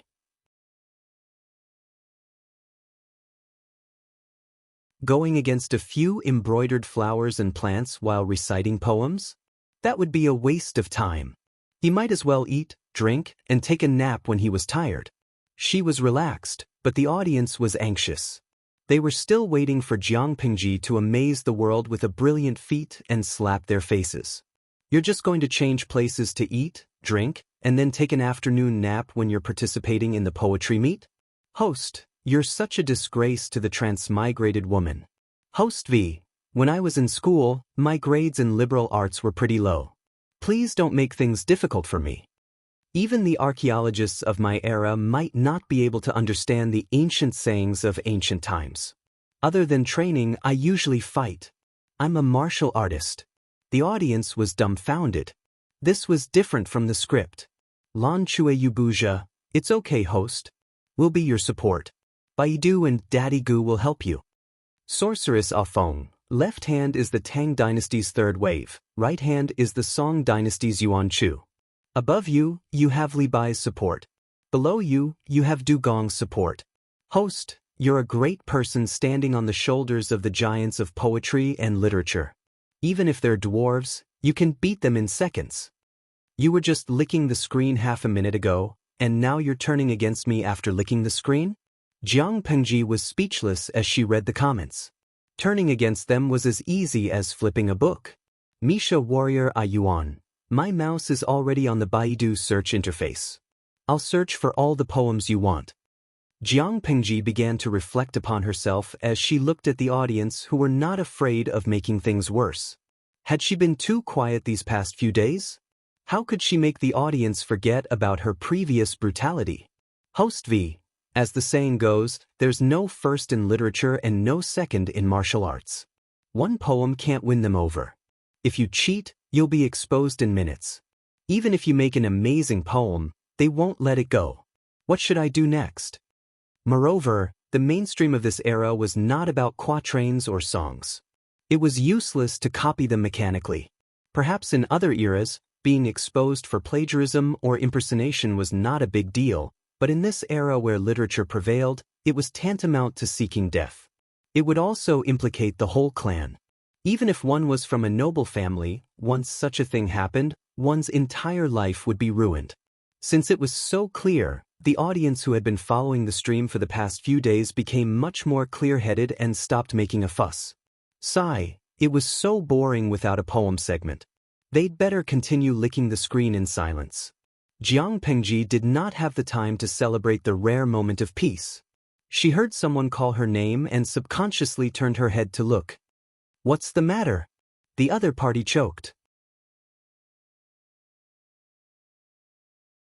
Anyone who was not blind could see how absent-minded Jiang Pingji was just now. Due to the chaos of the 16 kingdoms and the unification of the Xia kingdom, women were not restricted to the boudoir. Even now, the 5 kingdoms were divided into Xia, and the social atmosphere was biased towards men's rights. Women were slowly restrained by various rules, but for now, it was not too strict. A gathering like this was basically equivalent to a blind date for young men and women of the right age. These Langjuns, even if they were not interested in the noble lady next door, still wanted to show their best side, like a peacock spreading its tail. Just when they were trying their best to show off their talents, a traitor appeared in the middle of the crowd. She looked like she was not interested. Wasn't she looking for trouble? When the Longjuan's face was about to turn red, the audience who were watching the gathering reminded Jiang Pingji on the bullet screen. She then looked slow and said, I'm not good at poetry. I'm afraid I'm going to spoil everyone's mood. She rejected me so directly? The atmosphere was slightly awkward. At that moment, a clear voice came from the side, like pearls falling on a jade plate. There was a hint of a smile in the voice. Lanting is really mischievous. If it wasn't for the gathering, it would be extremely difficult to see you. Feng Jin walked out from under the pear tree. His skin was like snow, his face was like jade, and his eyes were like dots of paint. His phoenix eyes were long and narrow, and the ends of his eyes were slightly raised. He was not old, but his charm was already beginning to form. Compared to Feng Jin's charm, which attracted the attention of the people when he appeared, Jiang Pingji's performance was too uncooperative. "Why are you still in Hejin County?" Everyone was speechless. She just came to the gathering, and you want to kick her out of Hejin County with just one sentence? Feng Jin did not show any anger towards Jiang Pingji's disdain. Instead, he asked the servant to place a seat next to her. He joked, "Lanting's heartless words are really hurtful." Jiang Pingji snorted. "Before saying those words, first clean up the perfume on your body. Let me give you a word of advice. You're young and refined." Feng Jin was stunned for a moment. He understood the meaning behind her words. His pale cheeks suddenly turned red, and he almost lost his composure. You're tuning in to the Wang Lin's Journey YouTube channel. Don't forget to subscribe and join us on this journey to catch the most captivating stories.